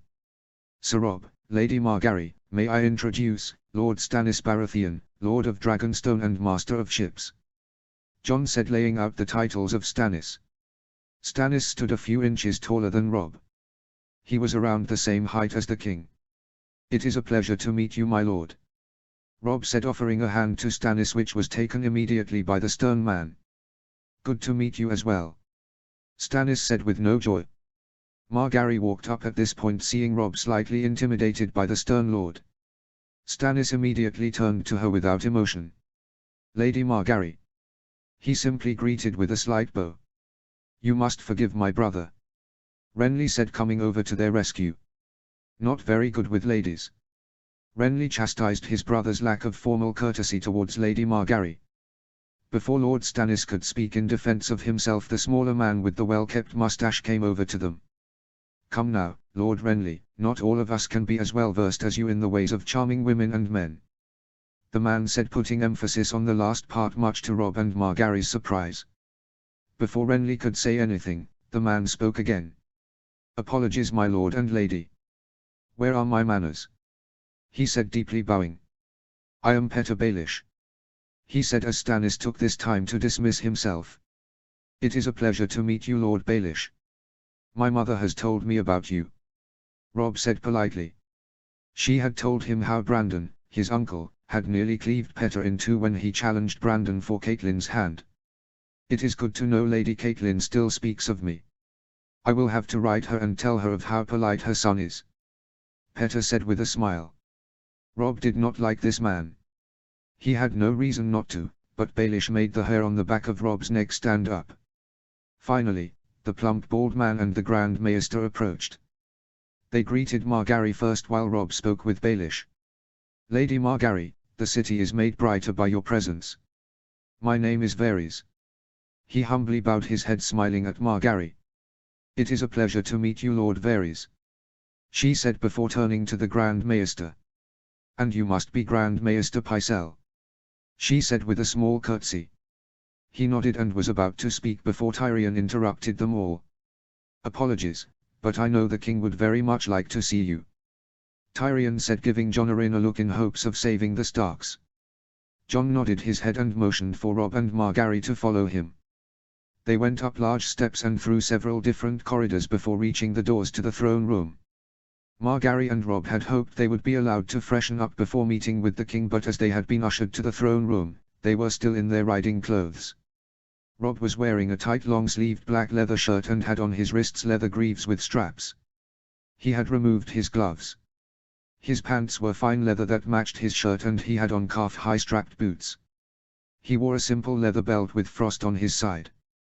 Rob also wore a cloth waist cape that went down to his mid-calf. Margaery wore a blue riding dress that was simple and laced in the front. She had been wearing a summer cloak but had shed it when she got off her horse. Both now walked through the large double doors into the throne room. Robert was sat high on the Iron Throne. Rob could not help but stare at the monstrous throne that seemed to tower high in the large throne room. It was a mangled mess of swords and Rob found the thing to be hideous. At the bottom stood the Queen with her 3 children. They all had blonde hair and looked every bit their Lannister mother. Rob saw the other 6 knights of the King's Guard and some other sword shields. The court must have been dismissed for the day and this was obviously a private welcome. Jon Arryn led the group to the center of the room near the throne. He knelt in front of Robert. If it please your graces, I have the honor of presenting Sir Rob and Lady Margaery of House Stark. Rob and his wife knelt before the king and queen. They heard Robert stand from the throne and make his way down the steps, each step sounding like it slammed into the metal of the massive throne. Stand up, Robert said, and when they did, they saw Robert had reached the bottom of the throne and was walking toward them with a smile on his face. Come give your uncle a hug, he said, his arms wide and his smile wider as Rob walked forward and embraced the king. He then turned and gave Margaery an equally happy embrace. Robert turned back to Rob to address him. You come to the south for the first time since you were born, and you earn a fucking knighthood. God's boy, you really do my name justice, the king said with a wheezing laugh. Rob laughed with him. Always continuing to learn, just like you said, your grace, Rob said, giving the king his formal title. He knew the king would not mind being called uncle, but Rob would save that for private conversations. You must have fought like an animal. I heard you cracked every squire in the arena, Robert said, forgetting to introduce his family to Rob. The queen cleared her throat behind Robert, and he rolled his eyes and turned to her. He motioned to her and his children unenthusiastically and they came up to there the 3 were standing. The queen immediately offered her hand to Rob. My queen, he said as he took and kissed the hand as Margaery repeated what Rob said as she curtsied.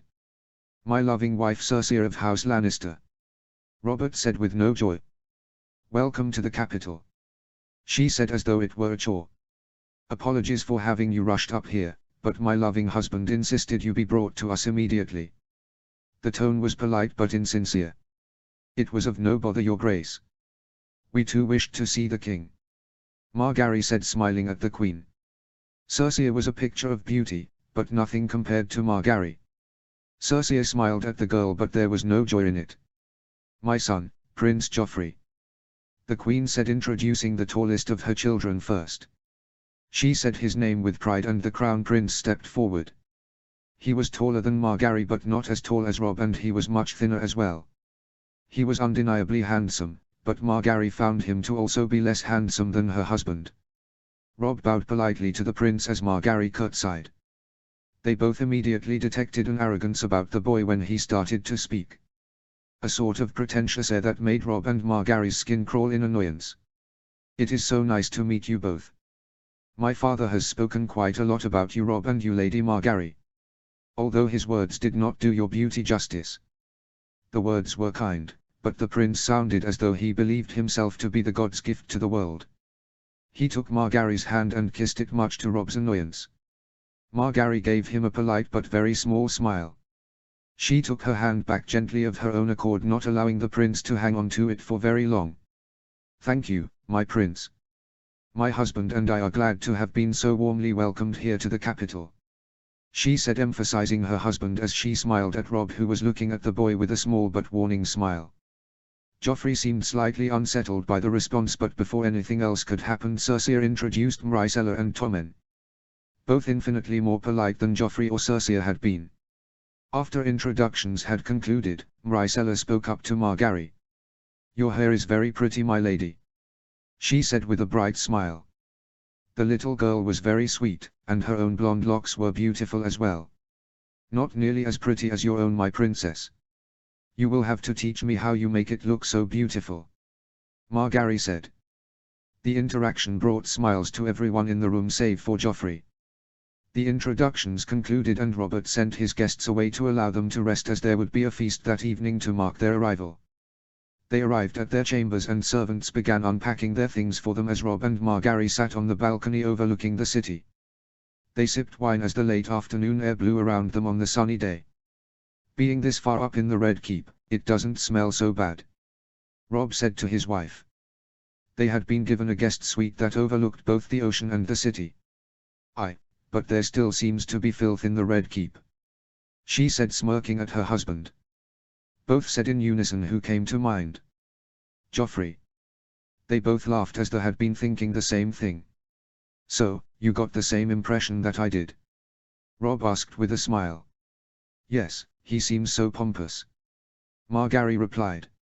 Arrogant, was Rob's reply, and then the two began bouncing off of one another. Pretentious, smug, vain, haughty, cocky, blonde. And with Rob's final reply they both burst into laughter. His hair does seem to add to his poor qualities, Margaery laughed to her husband. Rob's tone grew somewhat serious. I did not like the way he was looking at you. I did not like the way he was looking at me, Margaery said as she echoed her husband's concern. His siblings seemed nice, but there is something about him that I do not like. It is something besides the fact he stared at my wife a few seconds too long, Rob said, looking at his wife as they lounged together as the sun began to set. You are right. His sister is a darling and his little brother seems kind enough, but Joffrey. She stopped. Before we left, my grandmother warned me to be careful of what I said, as the walls have ears according to her, but she told me she has heard rumors that the prince is cruel boy, she said, knowing her words were not treasonous but was to an extent insulting to the prince. We should be careful about what we say then, and I intend to keep you very close while we are here in the capital. I know we had planned to stay until Joffrey's name-a-day tournament, but perhaps we should stay no longer than a few days. I agree, my love. I am not sure I wish to stay here any longer than would be polite.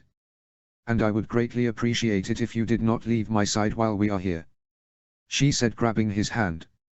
He gave it a gentle squeeze. Never, my rose, he said with a smile. Just then a servant came in and informed them they were all settled in. Rob asked the servant to draw a bath for he and Margaery, and she looked at him with knowing eyes. They would enjoy themselves while they got ready for the feast tonight. Notes. Not a whole lot of moving pieces in this chapter, definitely more of a setup chapter. I had a really weird time portraying Joffrey using his fake courtesies because we obviously know he is an evil kid. He still is in this story, if not maybe a little bit more so, but he was also capable of very poorly veiled courtesies in the books and even a little in the show, so I sort of wanted to display how this behavior made Rob's and Margaery's skin crawl. Hope you enjoyed. Chapter 19, The Lion's Claws and the Wolf's Fangs. Notes. Tomorrow I will be posting 2 chapters to end the interlude and begin the next arc of the story, which starts at the beginning of the books. So hope you enjoy this. See the end of the chapter for more notes. Chapter text. The feast had gone as expected. Boisterous, loud, and incredibly difficult to manage. Rob was out of his element as lords and knights had come up to him offering both true and false courtesies. He may have been sharp and quick of wit, but even he had trouble keeping up with the game in the capital. Thankfully, Margaery had picked up the slack and helped him manage his interactions with the lords and knights. In turn, Rob made sure to claim many kisses from Margaery, making it plain for all to see that she was his. He even made sure the prince had no chance to dance with her. In return, Margaery kept Rob close to her, fending off wanting glances from other noble ladies. Robert had made it a point to make a speech during the feast to point out that Rob and Margaery were his guests at court and that any slight against them was a slight against the king. Rob imagined this dissuaded some from making unwanted advances at the couple. Rob and Margaery praised the gods when the whole ordeal was over and woke up the next morning refreshed. After waking up and engaging in their normal morning throws, a servant knocked at their door. Margaery made her way into the washroom while Rob bid the servant to wait a moment while he dressed. Rob answered, allowed the servant to enter once he was decent. "Apologies for the early call, my lord. Her Grace the Queen wishes for the company of Lady Margaery as she breaks her fast this morning," the servant said politely. Rob was a bit concerned but knew it would be impolite to ask why. "A moment, let me see if she would be willing to attend the Queen," Rob said politely as he went into the washroom where his wife was now robed. "The Queen wants you to break your fast with her," Rob said in a serious tone. "Did she ask for you as well, love?" she asked, turning away from her mirror where she had been doing her makeup. "No, the servant only mentioned you." "What should I tell him?" Rob knew already that it would not be well received to turn down this request even if they came up with an excuse. "I do not want to go, Rob, but what choice do I have?" she said, not very happy that she had to attend the Queen. "It will not be enjoyable, but the lioness has no reason to bare her claws, so hopefully it will be painless," Rob said with a smile. "And what will you do, my wolf?" she said, wondering what Rob would do to occupy himself with. "I am not sure, but I am certain I can entertain myself," he said, smiling at his wife, who returned the smile. Rob returned to the servant who was still waiting. "My wife would be delighted to break her fast with the Queen." "Wonderful," the servant said with a smile. "Her Grace would like to break her fast in an hour and a half." Rob nodded in response. The servant left and Rob went and began getting ready himself. He did not know what for, but at worst he could try and see if Loras was willing to spar earlier in the day. There was another knock at the door as Margaery finished getting ready. Rob asked the guard who it was, and he answered it was Tyrion Lannister. Rob bid him enter as Margaery came out in a beautiful sky blue dress. "Tyrion, to what do I owe the pleasure?" Rob asked as the dwarf entered. He smiled and bowed to Margaery. "The capital agrees with you, my lady, and so does marriage, it would seem, if the sounds I heard last night and this morning were what I think they were." Tyrion smirked as the couple turned the brightest shade of red. "Please do not be embarrassed. You are enjoying your marriage as you should be," Tyrion said, and Rob and Margaery looked at the dwarf and chuckled despite their embarrassment. "Your deference in this manner is legendary, Lord Tyrion," Margaery said with an incredulous smile. Tyrion bowed his head and returned his attention to Rob. "I heard my sister has stolen your wife away from you this morning and was wondering if I could steal you for breakfast in return," Tyrion said with a smile. Margaery nodded that this was a good idea and Rob agreed. Rob first escorted Margaery to her morning meal with the Queen before he and Tyrion went on their way. Margaery entered the garden with 2 of her guards and 2 of her handmaidens. She was obviously the first to be present, but it was likely no matter how late she showed up the Queen would only come after Margaery had arrived. A servant approached her and asked if she wanted wine. Margaery declined and asked for water and took her seat at the small garden table. It was then that the Queen entered with her household guards and 5 handmaidens. Margaery stood and curtsied to the Queen. "My Queen," she said politely. The Queen surprisingly greeted her warmly.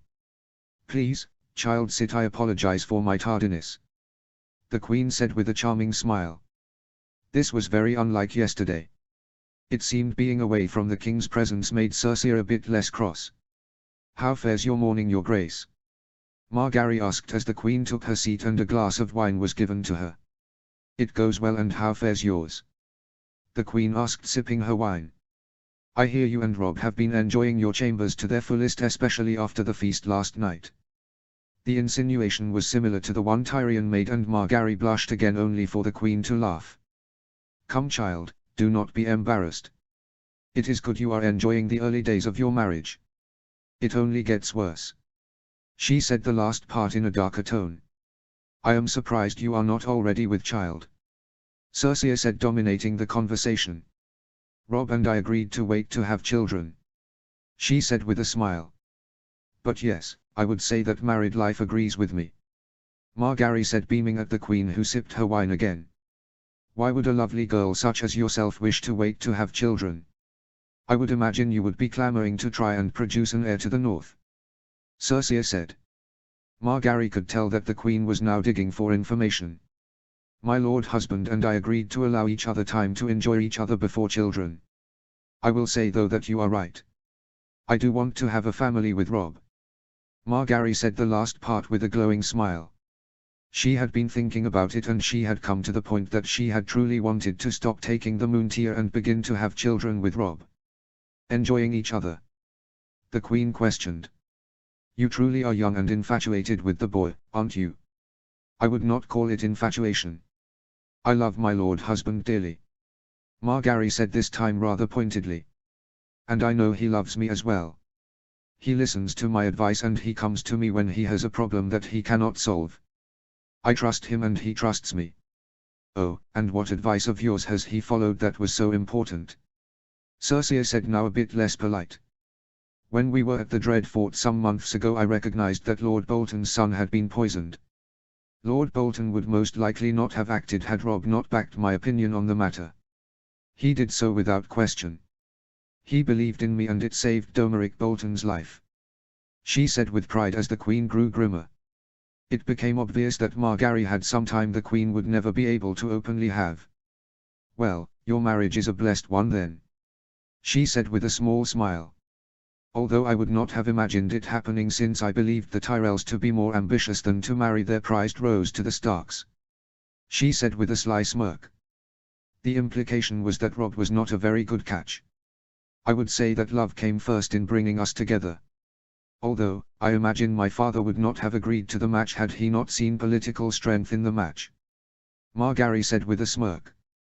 Her answer was intentionally vague, and she would not give the Queen any more information than that.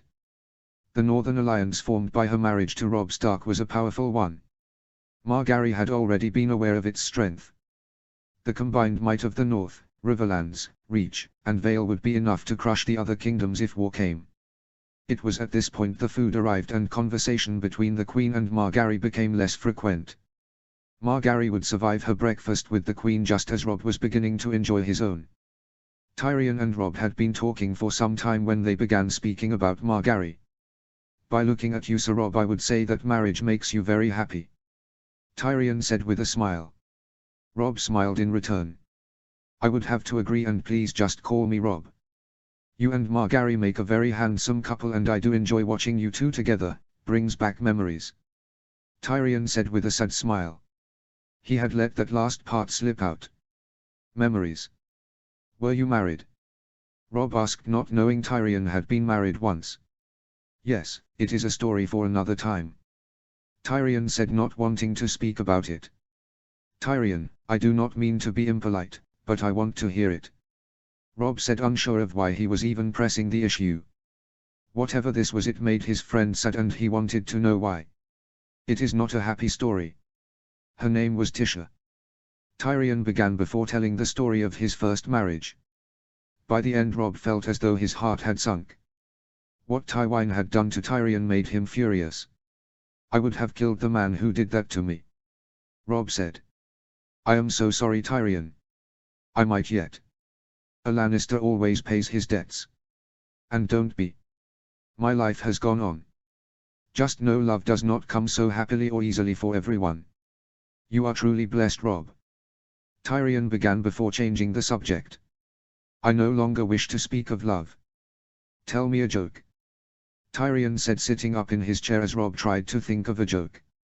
In a few minutes the two were roaring with laughter. I once brought a jackass and a honeycomb into a brothel, Tyrion Lannister began through tears of laughter as Robb grabbed his stomach from laughing so hard as someone entered the garden where they were eating. "Are you really going to tell that joke again?" The booming voice of the king was very easy to make out and both men shot to their feet. The king began to laugh at them. "Be at ease, soldiers," he said, laughing. "Robb, I meant to send you a summons this morning for you to have breakfast with me, but the wine from last night kept me in bed longer than I expected. I hope you won't mind if we share a glass of wine now?" the king asked in the most courteous manner. "Of course, your grace," Robb said with a smile as Tyrion dismissed himself, telling Robb he would finish telling him the joke later. "I hear my wife has stolen away your own," Robert said as he took a seat. Oddly, he dismissed all of his king's guards and servants so that they were alone in the garden. Robert poured them both a glass of wine. "She has, but I am sure my wife is enjoying the Queen's company," Robb said politely, knowing it was not truthful. "I doubt that," the king said, laughing. "My wife is many things, but enjoyable is not one of them," Robert said, losing his joy. "I did not get to marry the woman I loved, and the woman I did marry is someone who deeply despises me and I her," Robert said, drinking his wine. "I wish I could have met her, uncle. My Aunt Lyanna, I mean," Robb said, knowing the subject may be a tough one, but he was at a loss of what to say next. "She was an incredible woman. Beautiful, strong, and fierce," he said, a sad smile on his face. "When I see the way you look at Margaery, I see myself again looking at Lyanna. Or at least I imagine that is how I looked at her," the king said, growing sadder. "I am sorry you never got to be with her. I would have enjoyed growing up seeing you two love one another," Robb said, a genuine smile on his face. Robert returned the smile. "The only thing was she never looked at me the way Margaery looks at you," Robert said with a sad smile. "I know she thought I only saw her beauty, but I saw every part of her, from her spirit to the way she rode to the way she fought," he said, sipping his wine again. "She did not believe that I could keep one bed because I had already fathered a bastard when her and I met. I hoped that had we been married I could have proved her wrong." Robert grew deeply sad at what he said next. "The reason I am the way I am now is not because I am sad that I lost her. It is knowing that I can never prove to her that I truly loved her, body and soul." A tear fell from the king's eye at this. "Uncle, I can tell you now from the words you have said to me, I believe you could have proven that to her," Robb said, not knowing if it was true but knowing these were the right words to say. "I admire the way you loved her, and I appreciate that you have cared so deeply for my family even after she passed. That is proof enough that you loved her beyond her beauty. That is proof that you truly loved her as I do Margaery. I am proud to be named after a man like you," Robb said as the king smiled through his tears and chuckled. "You are a good lad, Robb. Your father raised you right, just as I expected he would," he said, wiping away a tear. The rest of their conversation that morning was light. The two joked and laughed and also talked some politics, but their morning was a good one. Finally, Robert left to attend other matters, likely horse or more drink, and Robb went down to the yard to train with Sir Loras. He met Margaery on the way. She took her seat overlooking the yard. In the middle of their training session, Barristan Selmy approached. He was off duty and offered to give the young men some tips. The lessons were not direct combat, rather going through the step-by-step motions of new moves. Robb paid attention closely, and he and Loras would try and use the moves on each other at full speed. Margaery watched the exchanges from a shaded table that overlooked the courtyard from a balcony. She sat enjoying conversation with her handmaidens as the men duelled below. Her peace was interrupted when a certain prince came walking up to her table with his sworn shield. "My ladies," Prince Joffrey greeted with a smile. Margaery did everything she could to be polite to the boy and stood. "My prince, how fares your day?" she asked politely, not really caring one way or the other. "It has been well, and what of yours, my lady?" he asked as his guard stood behind her. The hound was a massive man. He must have been as tall as the Great Jon, but had a massive burn on one side of his face. "It is well. I broke my fast with your mother this morning, and now I am watching my husband and brother train with Sir Barristan in the yard." She motioned down to the yard to see that the young men were seemingly finishing up their session. The prince gave a sound and sat himself at her table. Margaery's handmaidens looked at each other, and Margaery motioned for them to give them privacy. They would not be far, but they would be out of sight. A northern night. It is a novel concept, he said, putting skeptical emphasis on the word novel. It may be uncommon, but it does happen. The Master-at-Arms in Winterfell is a knight, she said, sitting back down, not appreciating the prince's tone. And what of Winterfell? How do you find it, my lady? The prince asked politely. Margaery genuinely smiled at being able to speak of her new home. It is beautiful. The Starks are incredibly kind, and the people are welcoming and warm. I have felt more at home there than anywhere in the south. Margaery finished with a smile. Well, if I may be so bold, my lady, a beautiful woman such as yourself is wasted on the northerners, the prince said with sudden disdain. I beg your pardon, my prince? Margaery asked at the sudden impoliteness of his tone. Well, they are all savages, aren't they? The prince said. I cannot imagine that you experience the luxuries you used to in the south.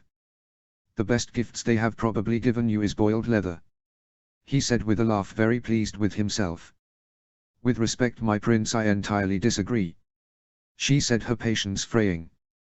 The northerners are not savages at all. I have experienced every luxury I could want in the north. My husband has showers me with jewelry and dresses and gold and silver. Although, I personally do not need the luxury to be happy there. The Northmen have welcomed me, and my lord husband is all I seek in the north. I would count many of the men in the north as more cultured than some of the princes of the south.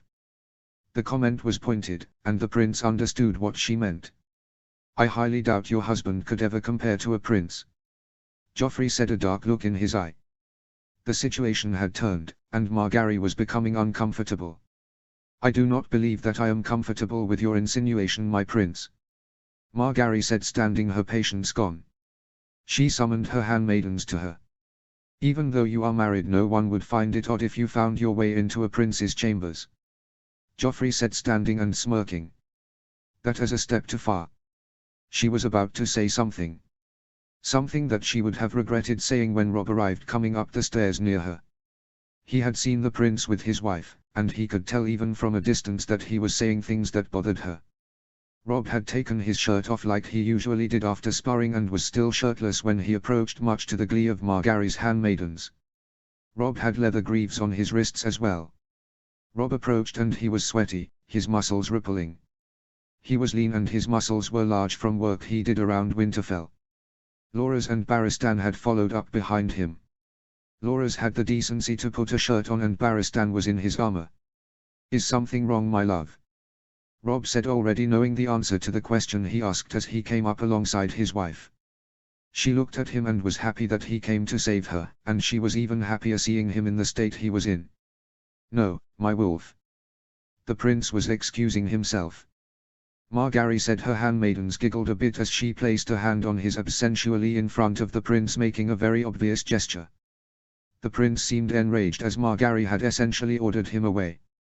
Robb leaned down while he looked at Joffrey and kissed his wife full on the lips. Robb thought the boy might burst with how red he was turning. Thankfully, before anything could happen, another savior appeared. Dear nephew. Robb could tell it was Tyrion coming from down the hall.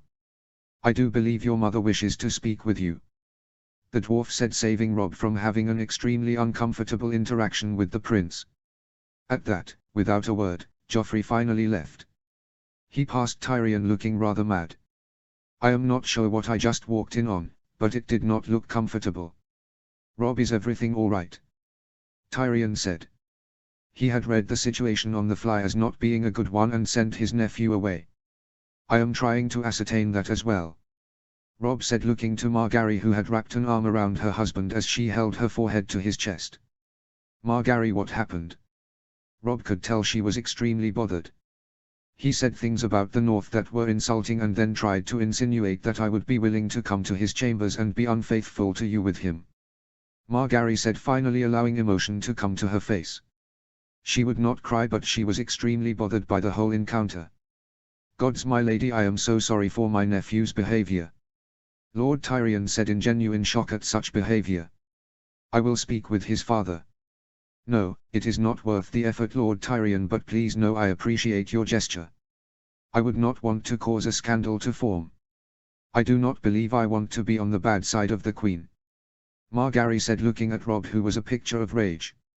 Had Joffrey still been standing there, Robb might have done things to the boy that could not be undone. Margaery, I am so sorry he said those things to you. I love you and I want you to know that I know you would never do that, Robb said, caressing her hair.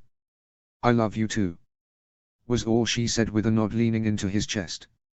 If he so much as comes near her again, I will have words with the king, Loras said with deep anger. As will I, Barristan said from behind them. No lady should ever be treated like he treated you, Barristan said. If I may be of any service to you, please allow me to be, he said with a genuine look in his eye. Barristan was considered the last of a more noble generation of knights, and it showed here. Thank you, Sir Barristan, but I think I wish to return to my chambers and leave tomorrow for Winterfell, Margaery said. She did not feel safe in the capital any longer and wished to return home. Of course, my lady. I will vouch that you and Robb have business back in Winterfell. I would charge all those here not to speak of what they saw and heard, as to honor Lady Margaery's privacy, Tyrion said, and all nodded in agreement. Later in their chambers, Margaery and Robb laid together. I am sorry for what you had to experience today, my love. I wish I could have stopped him from saying those things to you. But I trust you and know you would never be unfaithful to me, Robb said, kissing her head. And I know that you would never be unfaithful to me either. You love me so well, Robb, and I would never hurt you, she said with love in her eyes. What bothered me the most was not what he said though, she said as Robb looked at her with curiosity. What bothered me was that the look in his eyes made me think that he was more than capable of doing infinitely worse things than insult me with his words. It looked as though he wanted to cause pain, Margaery said, now believing Joffrey was a boy that was capable of anything. Robb kept this information close to his chest, and as he and Margaery left, Loras saw them off, saying he would keep an eye on what the prince did to make sure he could not harm Robb or Margaery from afar. They went on the road and stayed in several inns and castles. They visited Robb's family in Riverrun but were unable to see his grandfather as he had taken ill. They also stayed at Raventree Hall and Seaguard before crossing the Twins without staying, and were met at Moat Cailin before finally returning to Winterfell. Robb and Margaery were happy to be home in the safety of Winterfell, far out of the reach of the prince. This would not last, as ravens flew with dark wings and dark words. Notes. The goal of this chapter was to set up Joffrey as the anti-Robb. Everything Robb is, Joffrey is not, and vice versa. It is also setting up something super fun in a later chapter. And also building to that crescendo conflict between the Starks and the Lannisters. There was no reason for me to have someone get legitimately hurt in this chapter, because Robert is still there to shield the Starks from the Lannisters. When I originally wrote this chapter, I had Margaery putting Joffrey on blast. But during the very first edit of this story, I realized that some of the stuff she said would have legitimately got her killed, lol. Like Joffrey would have been so slighted that he would have tried to have someone killed before they left King's Landing. So unfortunately I had to remove that from the story, because it just didn't make logical sense that she would basically cut his balls off and then get to leave the city alive with just kinda who Joffrey is as a character. It didn't make sense. But I kind of like it this way more. Things are left unsaid. Hatred is allowed to brew in the heart. The wolf and lion snarl at each other but go their separate ways, both planning an even bigger way to harm one another. That's the edge I was sort of going for with that confrontation. Hope you all enjoyed. Chapter 20, with child. Notes. Super short chapter, which is why I will be posting a second one after this. See the end of the chapter for more notes. Chapter text. After Robb and Margaery returned from King's Landing, they informed Lord and Lady Stark about the actions of the prince. Eddard sent a discreet message to Jon Arryn. The letter was delivered directly to the hand Maya Ryder, and while Lord Stark made sure to thank the Lord Arryn for the hospitality his son and good daughter received, there was a veiled displeasure in reference to the prince's behavior. Lord Arryn was put on clear notice. Behavior like this from the prince would not be tolerated any longer, and if it continued, Lord Stark would hate to see food shipments from the Reach to the capital slow. The Hand would keep the information to himself as not to set the Lannisters and Starks at each other's throats, but took precautionary steps to make sure the prince's instruction in deference and manners from his teachers was at the forefront of his education moving forward. Best not to displease a lord as powerful as Lord Stark was now. Even if Jon Arryn was a part of the alliance, the addition of the Reach made Lord Stark nigh untouchable even without the Vale's support. Robb and Margaery were glad the issue was being handled and were happy to move on to the next phase of their marriage. The next large step in their love story. Are you sure? Are you sure you are ready? Robb asked with a smile. Yes, as long as you are my wolf. She said, climbing on top of him in their bed darkness outside their window. I want to have a family with you, I want to give you sons and daughters. I want more than anything to be the mother of your children. Margaery said before kissing him deeply. They had been married 10 months by that point and Robb and Margaery were more than ready to begin trying for a child. And try they did. A few weeks later Margaery was visiting Maester Luwin. She was 1 week late for her moon blood. This was odd as she was normally right on schedule. This in concert with experiencing morning sickness along with other symptoms convinced Maester Luwin that Margaery was in fact with child. She returned to Robb that afternoon after he had sparred with Jon. He was just finishing with a bath and walked out of the washroom of their chambers when she returned. Margaery, how are you feeling? He asked, rubbing a towel through his hair. I am doing wonderful. She said, practically glowing. I have news for you. She said, and he immediately dropped his towel. Truly? Robb asked, already knowing. Margaery nodded her head as she bit her bottom lip and smiled. Robb ran over to her and picked her up, spinning her around and kissing her. She screamed in joy as he spun her around. Finally, he put her back down as he deepened the kiss. They enjoyed the rest of their afternoon in the throes of love and that evening asked for an audience with Lord and Lady Stark. They walked together hand in hand to the Lord's chambers before knocking on the door. Enter. They heard Lord Stark say. Robb and Margaery entered, and they could see that both Lord and Lady Stark were cuddling on a couch near their hearth. Ah, Robb, Margaery, come in, have a seat. Ned said, rising, motioning the young couple to sit on another couch in the room. To what do we owe the pleasure of this late visit? Lady Catelyn asked with a smile. Margaery looked at Robb and with a glowing smile she started. Robb and I have something we wish to tell you. Mother, father, you are going to be grandparents. She said, smiling, and Lady Catelyn's hands flew to her mouth. Gods, how far along are you? Lady Catelyn smiled and said through happy tears. Margaery began to cry tears of joy as well. Less than a month, I believe, but Maester Luwin says with all the signs I am showing he is relatively certain that I am with child. Margaery said, and the next thing she knew Catelyn was standing and hugging her, each crying tears of joy. Robb stood and his father embraced him. I am so happy for you, son, this is wonderful news. He said, looking at his son before moving to Margaery and hugging her. Catelyn embraced her son as well and all four sat back down together. Best we not tell anyone until you are further along. Lady Catelyn said. Margaery knew she was telling her good parents somewhat early and that many pregnancies can end early in the first stages, but Margaery felt strong and believed her pregnancy would come to full term. But in case it did not, it was best not to get too many hopes up. Robb and Margaery celebrated privately and soon they would be welcoming a child into the world. However, just as Margaery and Robb were preparing to welcome life into the world, in the capital, a strong life was about to be cut short. Notes. So I know some of you have voiced concerns about adding a child to the story. I just ask that you trust me in where I plan on taking this story, and that if you have liked it so far, I don't think this will take away from the story. Not a whole lot to say about this chapter other than it is the end of the interlude and the next chapter will start the beginning of the arc that will last the rest of the story. Chapter 21, Dark Wings, Dark Words. Notes.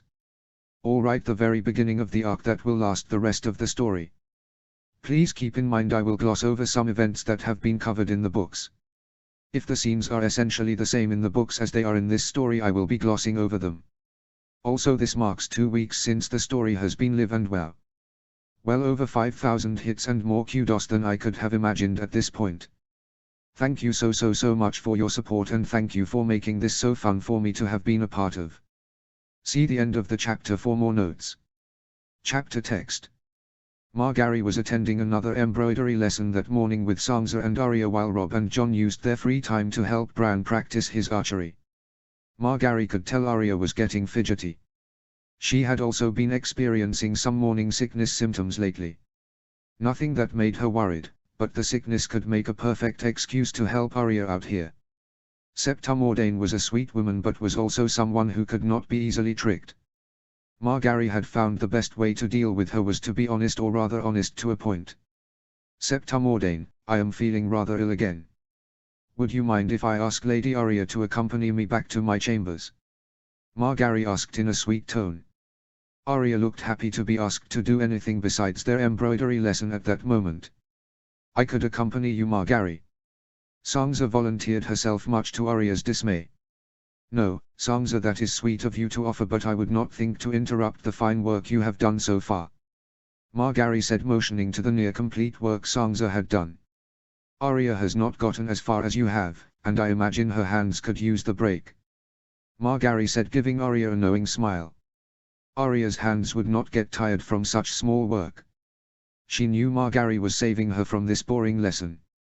Of course, Lady Margaery. You should also go and see the Maester. You have been rather sick lately, Septa Mordane said with a smile. The older woman had appreciated Margaery. She helped the Septa manage the girls, and Mordane greatly appreciated how Margaery bridged the gap between Sansa and Arya. Dealing with Arya had become markedly easier since Margaery's arrival. Go with her, Arya, and then come back once you have helped Lady Margaery settle in, Septa Mordane ordered kindly. She was one of the few people given leave to order the Stark children around.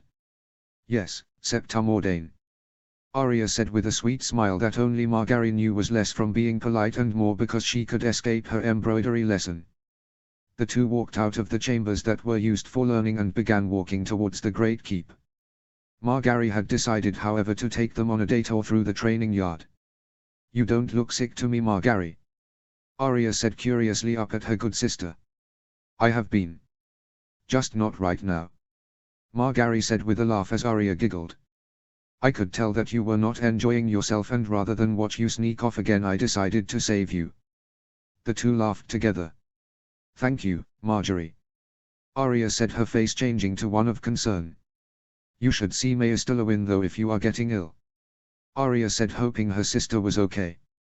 It is quite all right, Arya. I know why I am sick. Have no fear, it is nothing bad, Margaery said cryptically. Arya was about to ask more questions when she realized they were in the training yard. She saw Bran miss his arrow target for what must have been the 10th time. Go on, Arya, Margaery said as the girl went running over and picked up a bow and arrow. Eddard had allowed his daughter to explore the more martial arts.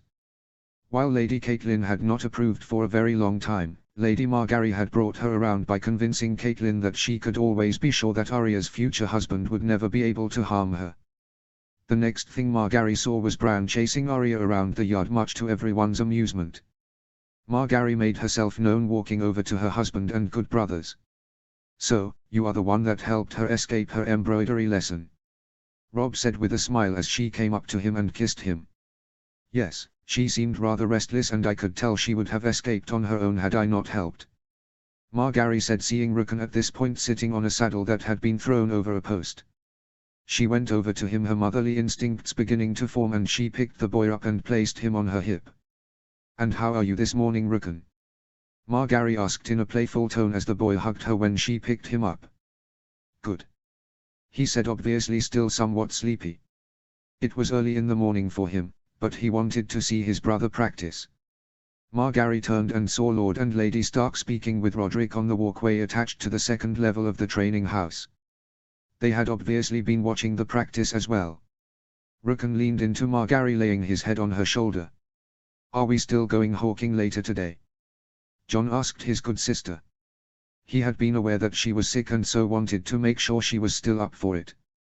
Yes, if you, Theon, and Sansa still want to ride. I know Robb and I would love the company, Margaery said, running a hand through Rickon's hair. I am afraid we will have to go hawking another time, Theon said, walking up behind them. Why is that? Robb asked curiously. Sir Roderick says that the guardsman in the hills found a Night's Watch deserter. He wants you, Jon and Bran, to saddle your horses and get ready. Theon did not need to say what they were getting ready for, they already knew. Damn. I am sorry, Margaery, Jon said with a sad smile. It is all right, Jon, she said as Rickon fell asleep in her arms. We will go out tomorrow, Robb said as Theon and Jon both nodded. This will be Bran's first, will it not? Margaery asked as Lady Catelyn approached. Yes, it will be, Lady Stark said, not happy her second youngest was going. She reached out and Margaery placed Rickon in her arms. I do not think he is ready, but my lord husband insists, she said again, her tone showing she was not happy. I am sorry, mother, Margaery said. She knew that Catelyn wanted to protect her children and Margaery couldn't help but agree that it may be a bit too soon for the 8-year-old boy to see such things.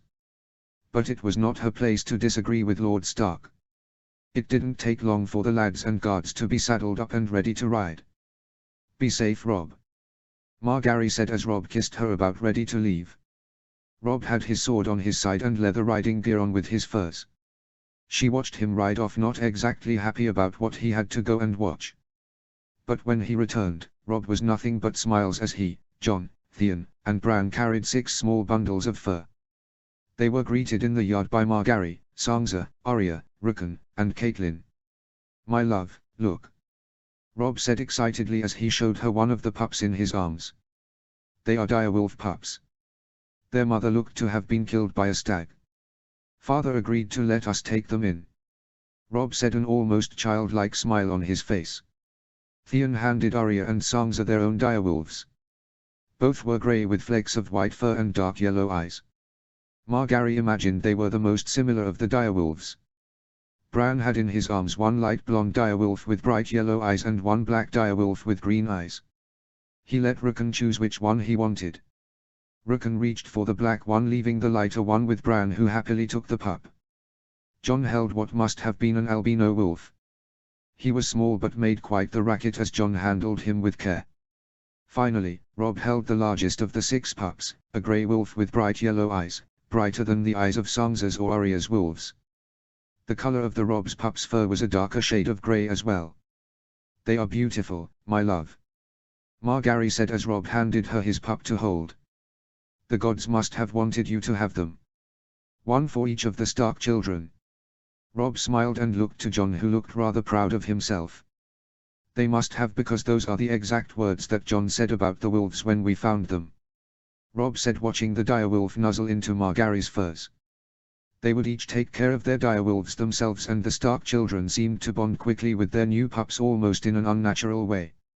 It would normally be expected that training a direwolf would be incredibly difficult, but the Stark children seemed to be able to control their wolves with their thoughts. Margaery was fascinated. The wolves also seemed predisposed to like those whom their owners were fond of. All of the direwolves loved Margaery, but it was Grey Wind, Robb's wolf, that adored her the most. It did not take long for this new sense of peace to be broken, however, when a raven from the capital brought sad and unexpected news the very same day the Starmen returned. How? Margaery questioned at what Lady Catelyn had told her. She had seen Jon Arryn a couple of months ago and the man was a picture of health. The letter said a fever took him extremely quickly, Lady Catelyn said with sad eyes. I am going to go and speak with Ned. Could I entrust you to bring this news to Robb?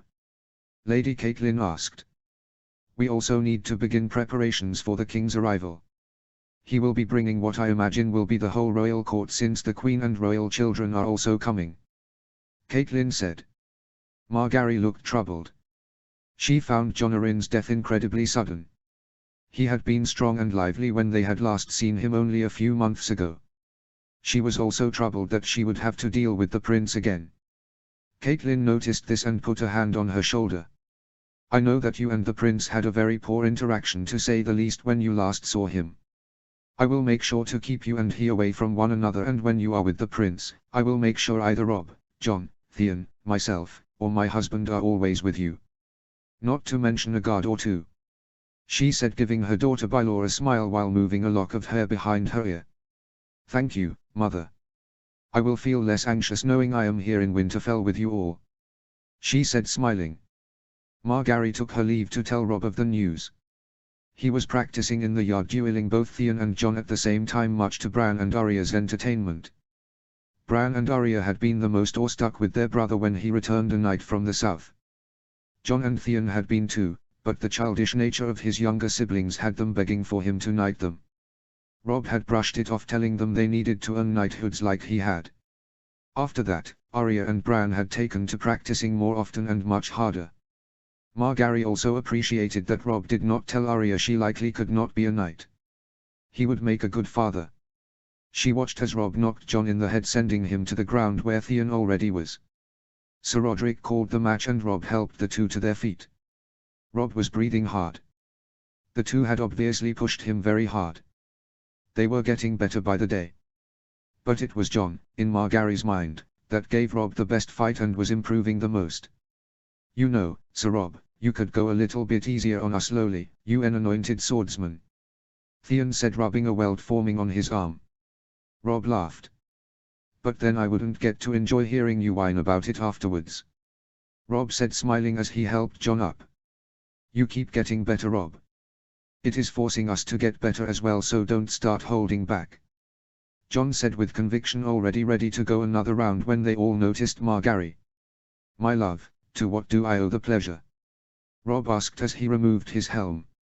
He immediately noticed a sad look in her eye. The two went into private and she told him about Jon Arryn and how the king was coming to Winterfell. "You think he is going to ask father to be his hand?"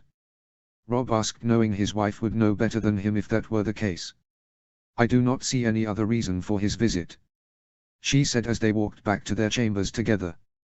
"The king would not bring the whole royal court to the north, save the small council, if he was not asking him to become the hand," she said as they entered their chambers. Robb ordered a servant to draw a warm bath for them. "I am not entirely sure father will accept. He loves the north and Winterfell and being near his family. He has never spoken kindly of the capital either, and after seeing it I know why," Robb said with a chuckle as he and Margaery undressed each other. "I agree, my wolf, but the king can be a hard man to say no to, as I am sure you are aware," she said with a smile as a certain other wolf nipped at her ankles.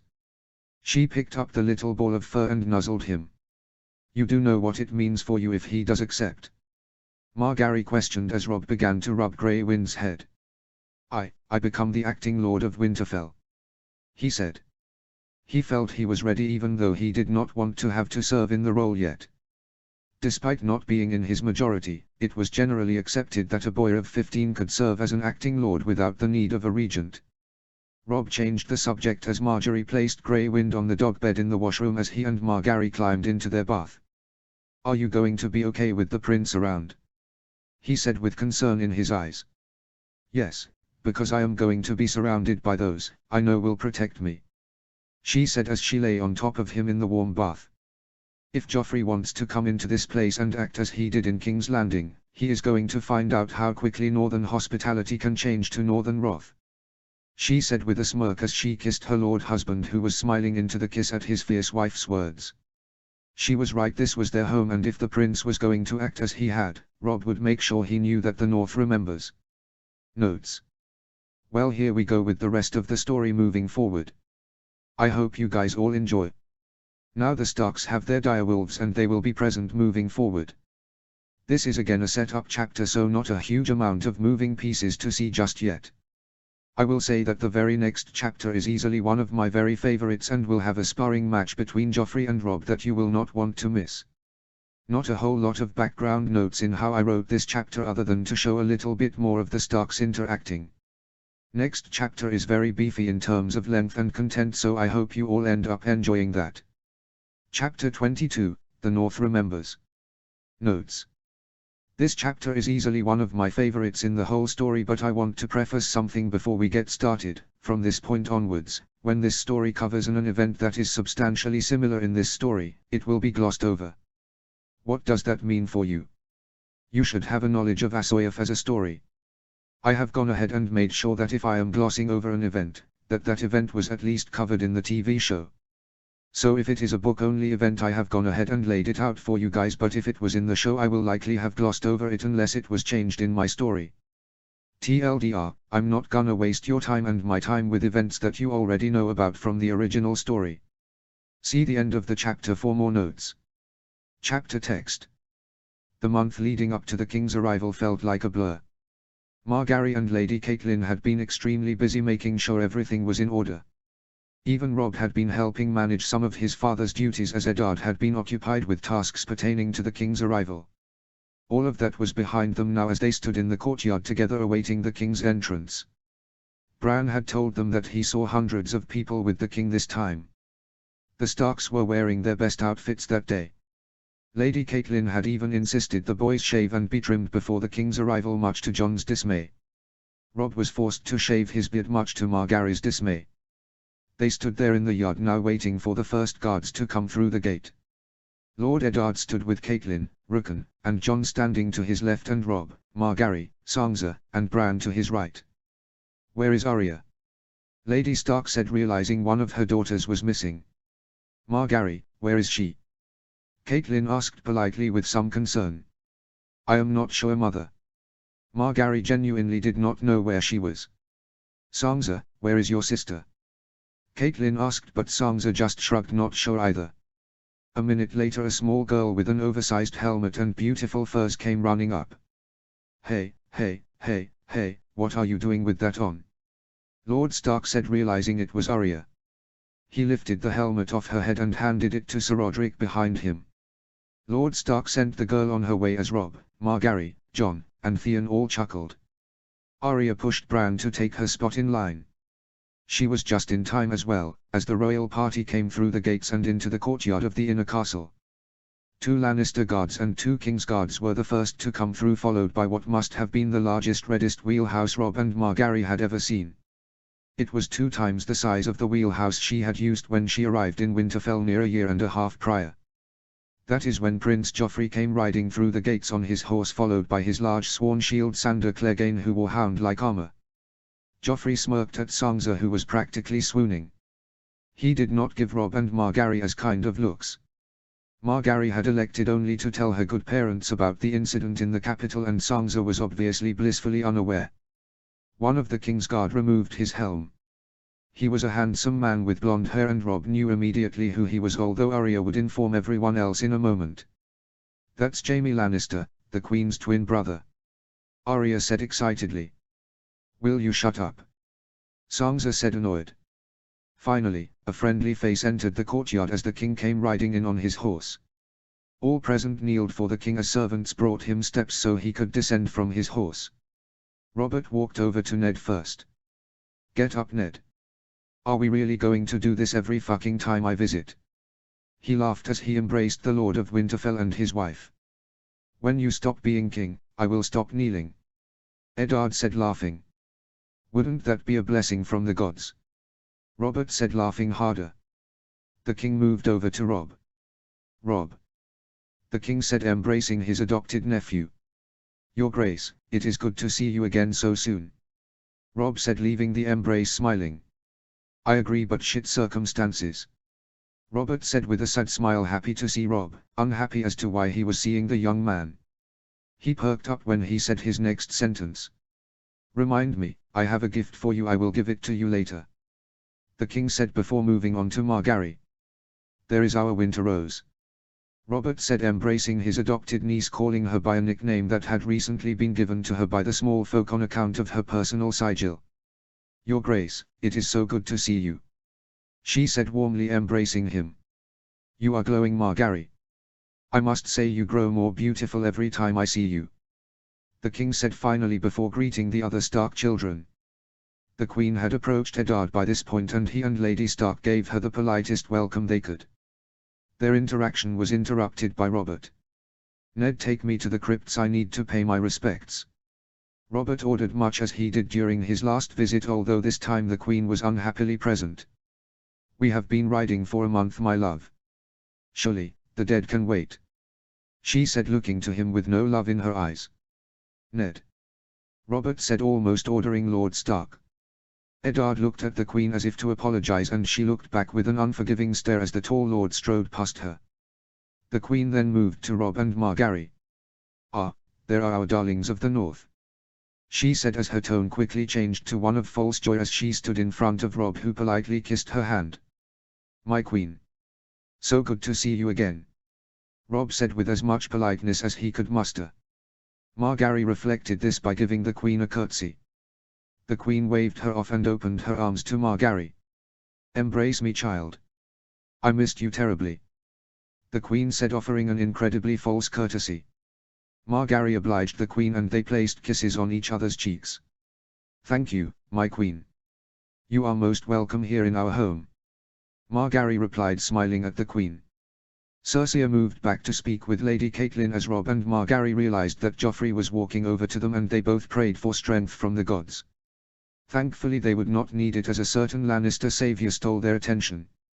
"Sir Robb, Lady Margaery," Tyrion Lannister said, approaching them, cutting the prince off from interacting with the couple.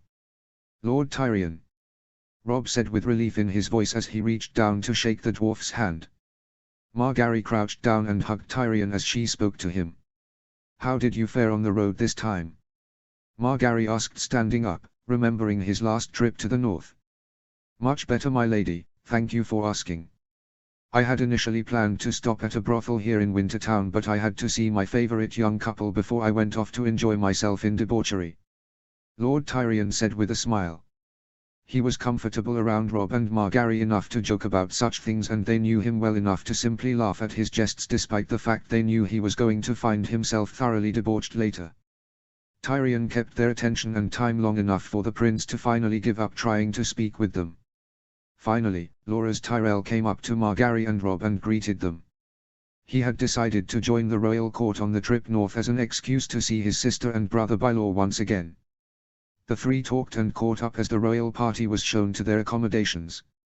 The king and royal family would occupy the first keep, while some of the other guests would stay in the guest house. When Eddard and the Robert emerged from the crypts, Robert looked to be just fine, but Eddard looked as if he had a weight on his shoulders. All of their suspicions had been correct, and Robert had named Eddard Hand of the King. It was now up to him as to whether or not he wished to accept. Robb was of the impression that he would not accept. Later that day, Eddard summoned his son to his study as the preparations continued for the feast that evening.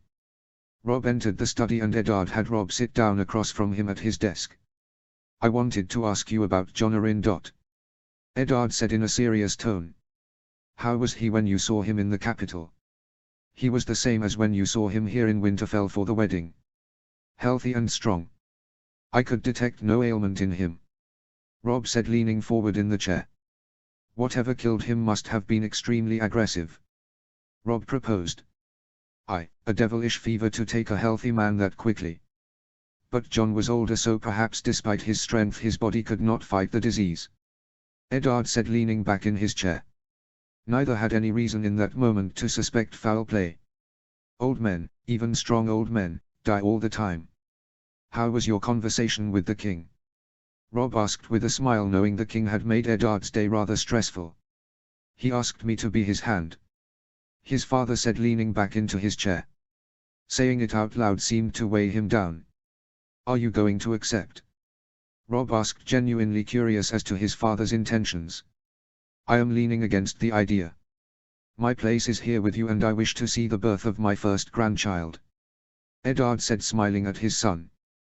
"But I have not made my final decision yet," he finished, no longer smiling. That was not all the king offered. Eddard began again, more serious this time. He proposed a betrothal between Sansa and Prince Joffrey. He finished a bit grimmer. "What?" Robb said, coming to his feet. "You do not intend to accept, do you?" Robb said, raising his voice a bit. Eddard looked up at Robb, having a feeling this would be his son's reaction. "I am genuinely considering it. Robb, a formal alliance to the crown, it not something to be passed up lightly," Eddard said with no joy. "Joffrey is not worthy of Sansa's hand, and the way he treated Margaery was more becoming of a man-whore than a prince," he said sharply to his father. "I cannot believe you would marry her to such a man. I would remind you that you are speaking to your lord father, Robb. I would advise you to take a different tact," Eddard said in a dark and cold tone. The words carried with them a warning. While Robb was an anointed knight, with a wife of his own and child on the way, his father was still the leader of the pack, and he would not take this type of attitude from his son. Robb remembered himself and did speak in a different tone. "I am sorry, father. He is just one of the vilest boys I have ever met. He has no honor and from what I understand is incredibly cruel. Rob said with deep concern for his sister. Eddard sighed and stood. I take your counsel very seriously, so I will promise you this: I will be watchful of his actions, and if I believe he would be capable of harming Sansa, I will not assent to the match. Eddard spoke truly. This was enough to at least ease Rob for the time being. He would hope Joffrey would cave and give Eddard a reason not to agree to the betrothal. Thank you, father. Rob said, smiling again. This would be enough to satisfy him for now. I also wanted to ask you if now would be a good time to announce that Margaery is with child.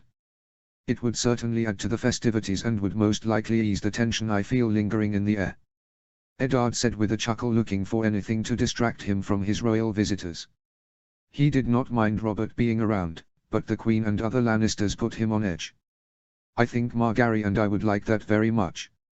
Rob said with a smile. His father would make the announcement at the feast that night. They had also received word some time ago that Benjen would arrive for the feast as well, making the event more bearable for all the Starks.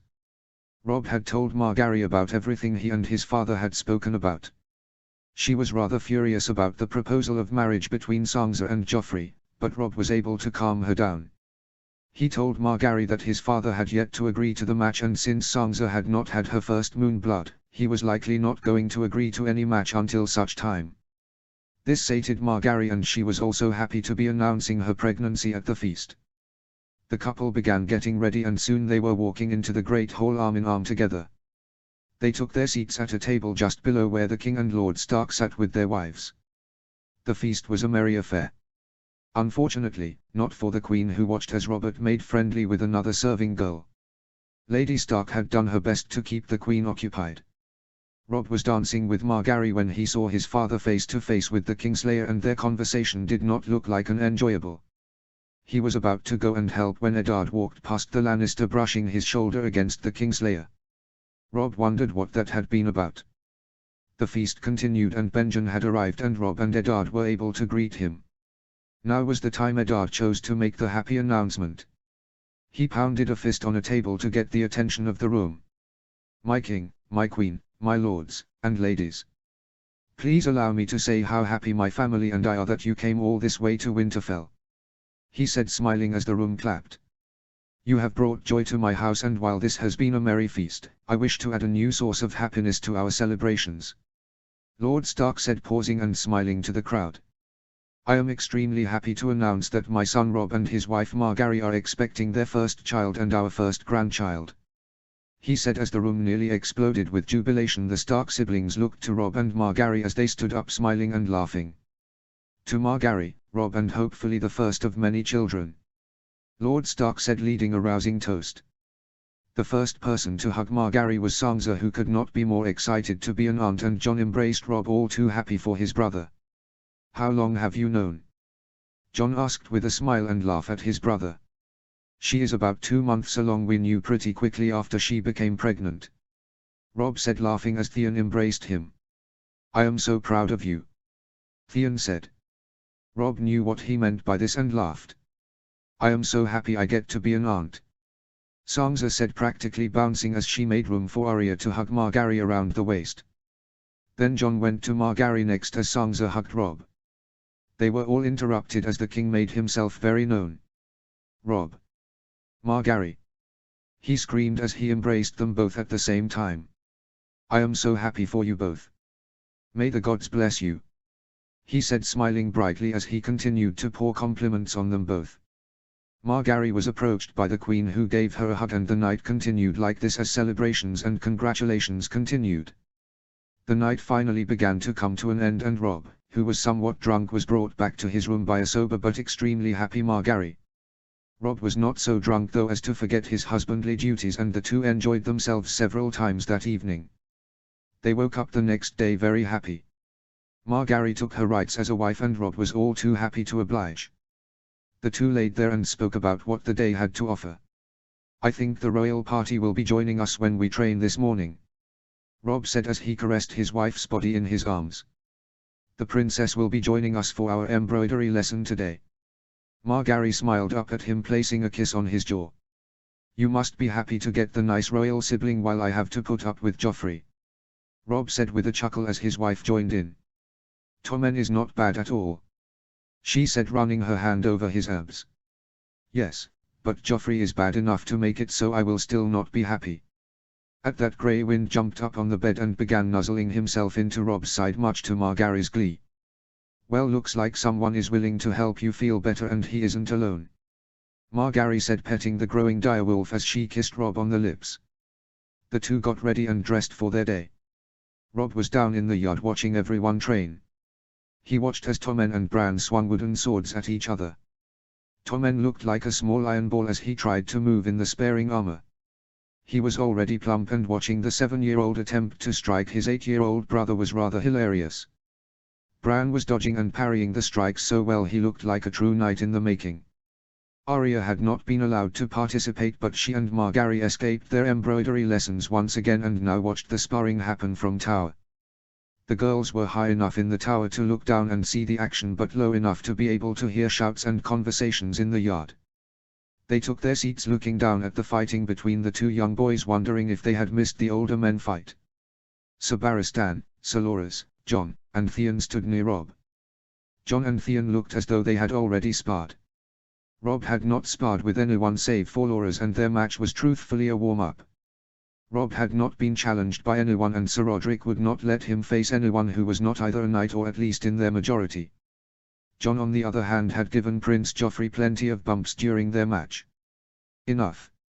Sir Rodrik called Bran and Tommen's match to an end. Well fought, boys.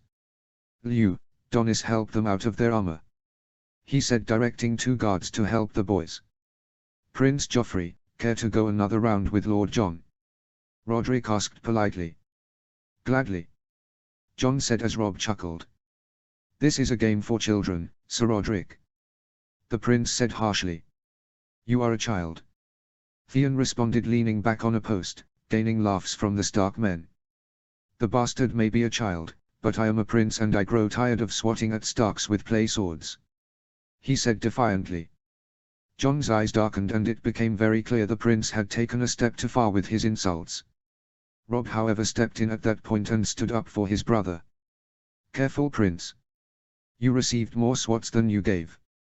Sounds to me like you are afraid he will continue to hand you your princely ass on a golden platter, Robb said, smirking, diffusing the obvious tension that was building in Jon as he chuckled in approval.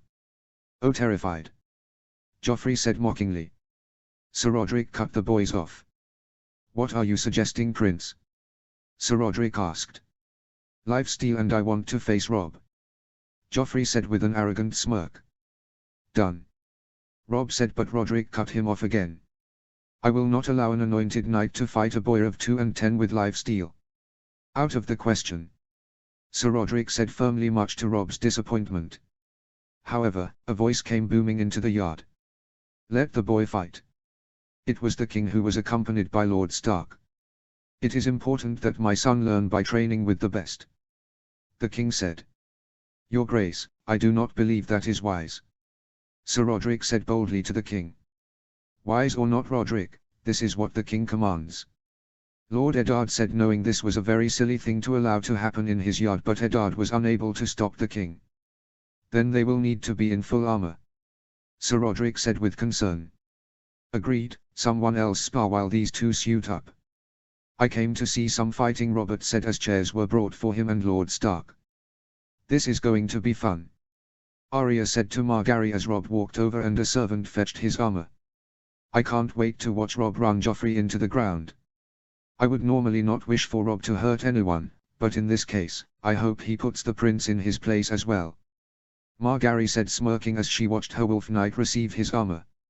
Margaery and Arya watched with joy as Robb was helped into his armor by Jon and Theon, who had taken to being like squires to him. Robb did not have formal squires and truthfully intended to have Bran serve him as a squire once he was old enough, but Jon and Theon voluntarily filled the role for now. Robb wore his silver armor that the king had given him. Joffrey was helped into his own red, black, and gold set of Lannister armor by his sworn shield, Sandor Clegane. Joffrey had his sword Lion's Tooth and a round shield with a roaring lion on it, while Robb used Frost and his own ironwood shield. Robb stood tall and powerful in his armor. He was taller and broader than Joffrey, but the prince didn't seem to realize he was a cub about to fight a young wolf. The two finished getting ready and Robb drew Frost and Joffrey drew Lion's Tooth. "Pretty sword. Perhaps you should give it to me as a gift." Joffrey said, point the tip of Lion's Tooth at Frost's Valyrian steel blade. "Not on your life, Prince." Robb said back to the prince. "Perhaps your wife would make a better gift." The prince said loud enough only for Robb to hear. Robb darkened and dropped his visor, deciding to let his sword do his talking for him. Joffrey pulled his face mask closed just after Robb. "Begin." Sir Roderick yelled, and Joffrey lunged at Robb with a swing. Robb had faced such high-level fighters in recent months that he forgot what it was like to fight someone so far below him. He easily parried the strike and moved to the side. Robb decided to get a bit cheeky with the prince and simply punched him in the side of the helmet with his sword hand as he moved toying with the boy. Joffrey was staggered and swung wildly. Robb blocked it with his shield and then swung his own sword, lightly hitting the prince in the shoulder. Had he swung with his full strength, he would have cleaved the prince's arm off. Robb was enjoying himself as he danced around Joffrey, parrying strikes and lightly striking the prince back. Joffrey grew frustrated, and about a minute into the bout Robb slipped a strike and was behind Joffrey. With Joffrey facing away from him, Robb slashed across the prince's back, putting a gash in his armor. The prince spun around, swinging his sword as hard as he could. Had the strike connected, it is likely it would have hit Robb in the neck, injuring him, possibly even killing him. Thankfully it did not, as Robb ducked under the strike. As it whooshed above his head, Robb realized he needed to finish the fight as the prince was losing control. Joffrey was swinging so hard with his steel that if he hit Robb it would harm him, and if a strike hit him in the right spot it might kill him. Robb, still crouched under the strike, took a step with his right foot, torqued his body hard and punched Joffrey's ribcage with his shield. He hit the prince with all of his strength, both to end the fight and to show Joffrey that he had not forgotten about King's Landing. The strike caved the armor and Robb thought he heard ribs crack as he sent Joffrey flying into the air. Robb heard the king shout, "Gods!" was all Robert could say as he and Lord Stark shot to their feet, watching Robb demonstrate his full strength. Margaery and Arya both stood when they saw the hit. Robb had hit Joffrey so hard he launched him off of his feet. Arya was smiling seeing the hit, and Margaery was just stunned at her husband's incredible strength. He was so gentle with her, she sometimes forgot he was this strong. The prince landed what must have been 8 feet away after the strike, his helmet flying off his head and his sword tumbling just out of reach. Joffrey landed flat on his back, gasping for air after having the wind knocked out of him. Robb, seeing the prince gasping for air, began slowly walking towards the boy. Margaery saw Robb walk as though he was a conquering warrior. His sword pointed down, shield relaxed at his side, his armor pristine and unbitten. "My Joffrey's sword." The look in her eye was almost indecent. Robb saw the prince reaching for his sword as he tried to suck air, still wanting to beat Robb. Robb decided to end this and placed his foot on Joffrey's wrist lightly. Not enough to crush it, but enough to make him stop moving. Robb then placed the tip of Frost an inch away from the right side of the boy's neck. "Yield!" Robb ordered, his face mask still lowered. The prince looked up at him with fear and tears in his eyes as he tried to form words and suck air. That is when the hound began walking towards them. "The prince yields, boy," the hound said, approaching the two. Robb immediately removed his sword from Joffrey's neck, lifted his foot from Joffrey's wrist, and took his leave. He sheathed his sword as he walked over to where Jon, Loras, and Theon were standing. They all were smiling and clapping for him as he took his helmet off, smiling brightly at his victory. Margaery and Arya looked down at the scene with awestruck glee. They had seen Robb toy with the prince before sending him near all the way across the training yard. Margaery had seen Robb use his full strength in the squire's melee, but he had gotten even stronger since then. She was also happy to see Joffrey put in his place. Arya simply enjoyed watching her brother beat the little shit down.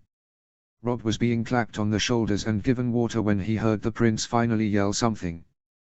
"Dog! Bring me his sword arm!" the boy screamed. All the celebrations and joy stopped. Sandor Clegane had seemingly ignored the order as he cut the prince's armor off his body, but that didn't stop the Stark guards from placing their hands on the grips of their swords. Sandor would not be allowed to even approach the heir to Winterfell, and guards looked ready to kill for their lord's son. Jon, Theon, and even Loras had their hands on their swords ready for a fight. Rob's own hand slowly went to the grip of frost and waited for what happened next. Margaery watched as the tense scene developed for what felt like forever, but it only lasted about a second. The king diffused the tension near a second after Joffrey had created it. "You will do no such thing, Clegane." Robert yelled, not happy at all at the behavior of his son. "My son made his challenge and he lost. No one will harm Rob for the prince's folly," he said as Joffrey looked on with anger. "Take him to the Maester. I am sure a strike like that one shattered the boy's ribs," he said looking towards his son. "Rob honors my name more than you do, boy. Learn from him, learn from the pain he has given you and remember what it feels like to face down a superior man and swordsman," Robert said harshly as his son looked away as Sandor picked him up to carry him to the Maester. It was not lost on anyone what Robert had really implied by his statement, "Rob is a more a son to me than you." Robert walked over to Rob. Rob immediately began apologizing. "Your Grace, I am sorry, I did not mean to injure the prince," Rob said, bowing his head. He really had not meant to hurt the boy too bad, but he had intended to hurt him bad enough to end the fight. "Nonsense. Lifesteal means full contact and no holding back. My son needed to learn that lesson. He also needed to learn that you are far superior of a fighter and that there are consequences to challenging someone like you," Robert said, clapping Rob on the shoulder. "That was a very good performance as well. Don't you think, Ned? Your son will be quite the legendary fighter." Robert beamed as Eddard walked up. He will be. But he does still have much to learn." Eddard added, also believed that Rob could have held back on his shield strike. "But don't we all, Ned?" the king said, laughing. Rob could tell that Robert was beginning to look at Rob more as a son than a nephew. He could see it in the way the king looked at him and it made him smile. "I told you I had a gift for you," Robert suddenly remembered as he reached into his boot, pulling out a long dagger still in its sheath. The hilt was black with gold and studded on each side with a ruby. The blade looked as though it was slightly curved, but not so much as for it to be a knife used for skinning an animal. Robert handed the knife to Rob and spoke. "I won that at my son's name-a-day tourney. I bet on your brother by law, Loras, to beat Jaime Lannister. Petyr Baelish bet on Jaime to win and put this up as the ante. I won. You have the armor, shield, and sword. All you need now is a dagger," he said as Rob unsheathed the dagger. It was Valyrian steel. "Your Grace, I cannot take this," he said, trying to give it back. "This is Valyrian steel, you should keep it," Rob said, but the king shook his head. "And the hilt is dragonbone and it belongs to you now, Rob. I want you to have it and I will hear no more of it," Robert said with a smile. Rob took the blade and smiled. "Thank you, uncle," he said, and Lord Eddard looked at his son with pride as Rob walked away to show off his new gift to those present. "You have given him two stunning gifts, Robert. People are going to begin talking like you love him more than your own son," Eddard said as they both looked at Rob. Robert turned and looked at Eddard very seriously.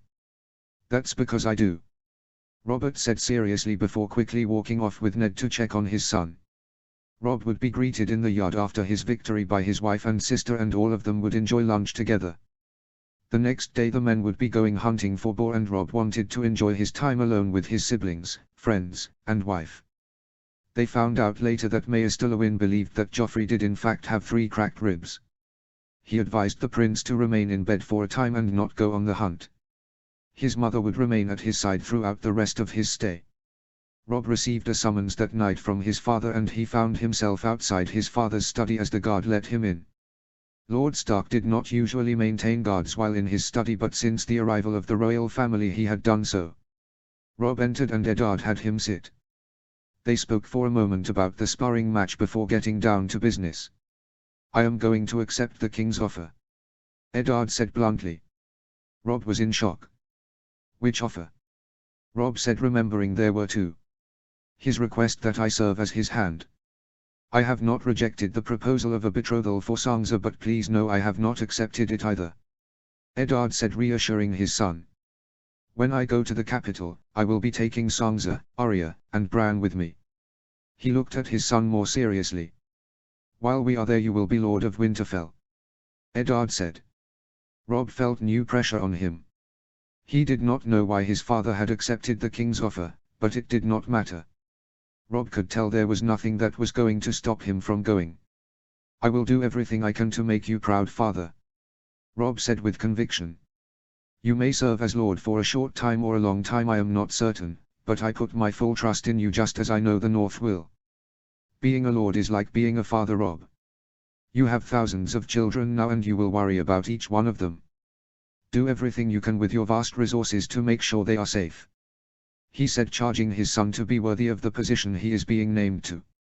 "I will, father," Rob said. His father then dismissed him and Rob returned to his wife. Rob walked into his chambers, coming to grips with what all of this meant for him. "I am to be Lord of Winterfell," Rob said as he stood in the doorway after shutting the door behind him. Margaery stood from where she had been reading and walked over to him. "So, your father means to go to the capital?" she asked. Rob nodded his head. "Then I will write my grandmother. Perhaps she can help keep him safe in that den of lions," she said, reassuring her husband. "Thank you, my love," Rob said, kissing her. "I will also charge Loras to look after and protect him.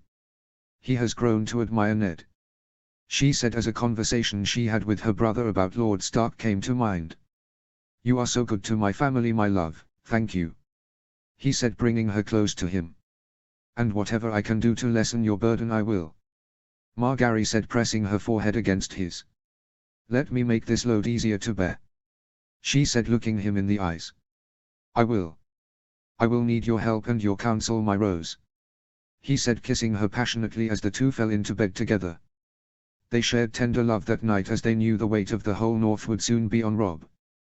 The next day Rob and the other Stark men went hunting. The prince stayed behind, and Margaery could have sworn Jaime Lannister had looked cross for some reason. As the hunting party rode through the forest that day, they had successfully run down a large deer and were now in the process of tracking a boar that the dogs had scented. Rob waited as the kennel master herded the hounds into line. Some of the hounds belonged to Rob and were getting ready to scent the boar when Robert rode up beside him. "I hope I have not disrupted your lives too much by taking your father away," Robert said apologetically. Rob held no ill will against the king. "Disruptive as it might be, your grace, there is no better man than my father in all the 7 kingdoms to be your hand." "Aye, that is true." Robert began to chuckle. "If only I could choose my heir like I can choose my hand. I would abdicate immediately," Robert said, laughing, and Rob began to feel uncomfortable. "Prince Joffrey will be a good king," Rob said, lying. Gods know Rob was happy the North was so far from the king's reach in the capital, or otherwise he would truly fear what Joffrey's reign would be like. "No, he will not," Robert said, and Rob turned to look at the king, who continued to look forward. "If I could I would choose you," Robert said, shocking Rob to his very core. "Now you would make a great king," Robert said, smiling. Rob fumbled and stuttered, trying to properly respond to the compliment. He even began looking around to make sure no one could hear this conversation. Robert spoke up again. "It isn't treason, Rob, to say such things. I am the king." He finished laughing. "I can only hope that he chooses you to be his hand," Robert finished. "I have my doubts he would ever pick me as the hand of the king," Rob said, thinking even if he did Rob would never accept. Robert snorted and nodded his head. "Probably not. But if you were to pick a hand, who would you choose, Rob? And I mean not a particular person. Tell me the type of person you would want as your hand." Rob racked his brain. "Someone who is wiser than I am, but also someone I trust, so that I could both entrust them with that power and know that they feel able to tell me when I am wrong," Rob finished, and Robert nodded his head. "Who is the person that taught you everything you know?" Robert asked. "My father," Rob said, as if it was oblivious. "And who is your best friend?" Rob asked, pressing Rob further. "My brother Jon," Rob said, wonder where the king was going with all of this. Robert nodded. "Your first choice in a hand should be the man who taught you everything you know. He is wiser than you, will continue to teach you while you rule, and is not afraid to smack you upside your crowned head when you are wrong. That is why I chose Jon Arryn. But when he cannot be your hand any longer, you choose your best friend. If you have been smart in life, You will have a best friend who is far wiser than you and is secure enough in your friendship and brotherhood to be able to tell you to your face that you are wrong. So, your first hand would be your father and your second would be your brother. Now you see why I must take your father with me. He is not only wiser than I am, but I trust him. Robert finished. Rob came to realize that Robert was teaching. Rob spoke again. I think I understand. When you have the power to rule, you must know who you can trust to help you rule. Rob said, and the king smiled. Yes. Robert began before laughing. Or in my case, who you can trust to rule for you. Robert laughed with a great wheeze and Rob couldn't help but snort and laugh in response. Rob took to heart this lesson as they headed back to Winterfell with their kill from the hunt. The king and his party along with the Starks soon left and Rob was left as the Lord of Winterfell. Joffrey would occupy the wheelhouse with his mother and siblings the whole way, much to Sansa's dismay. Before Arya, Bran, and Sansa left, Jon gave Arya a little gift. Needle, a small slender blade meant for her hands. Her first sword and one she could use.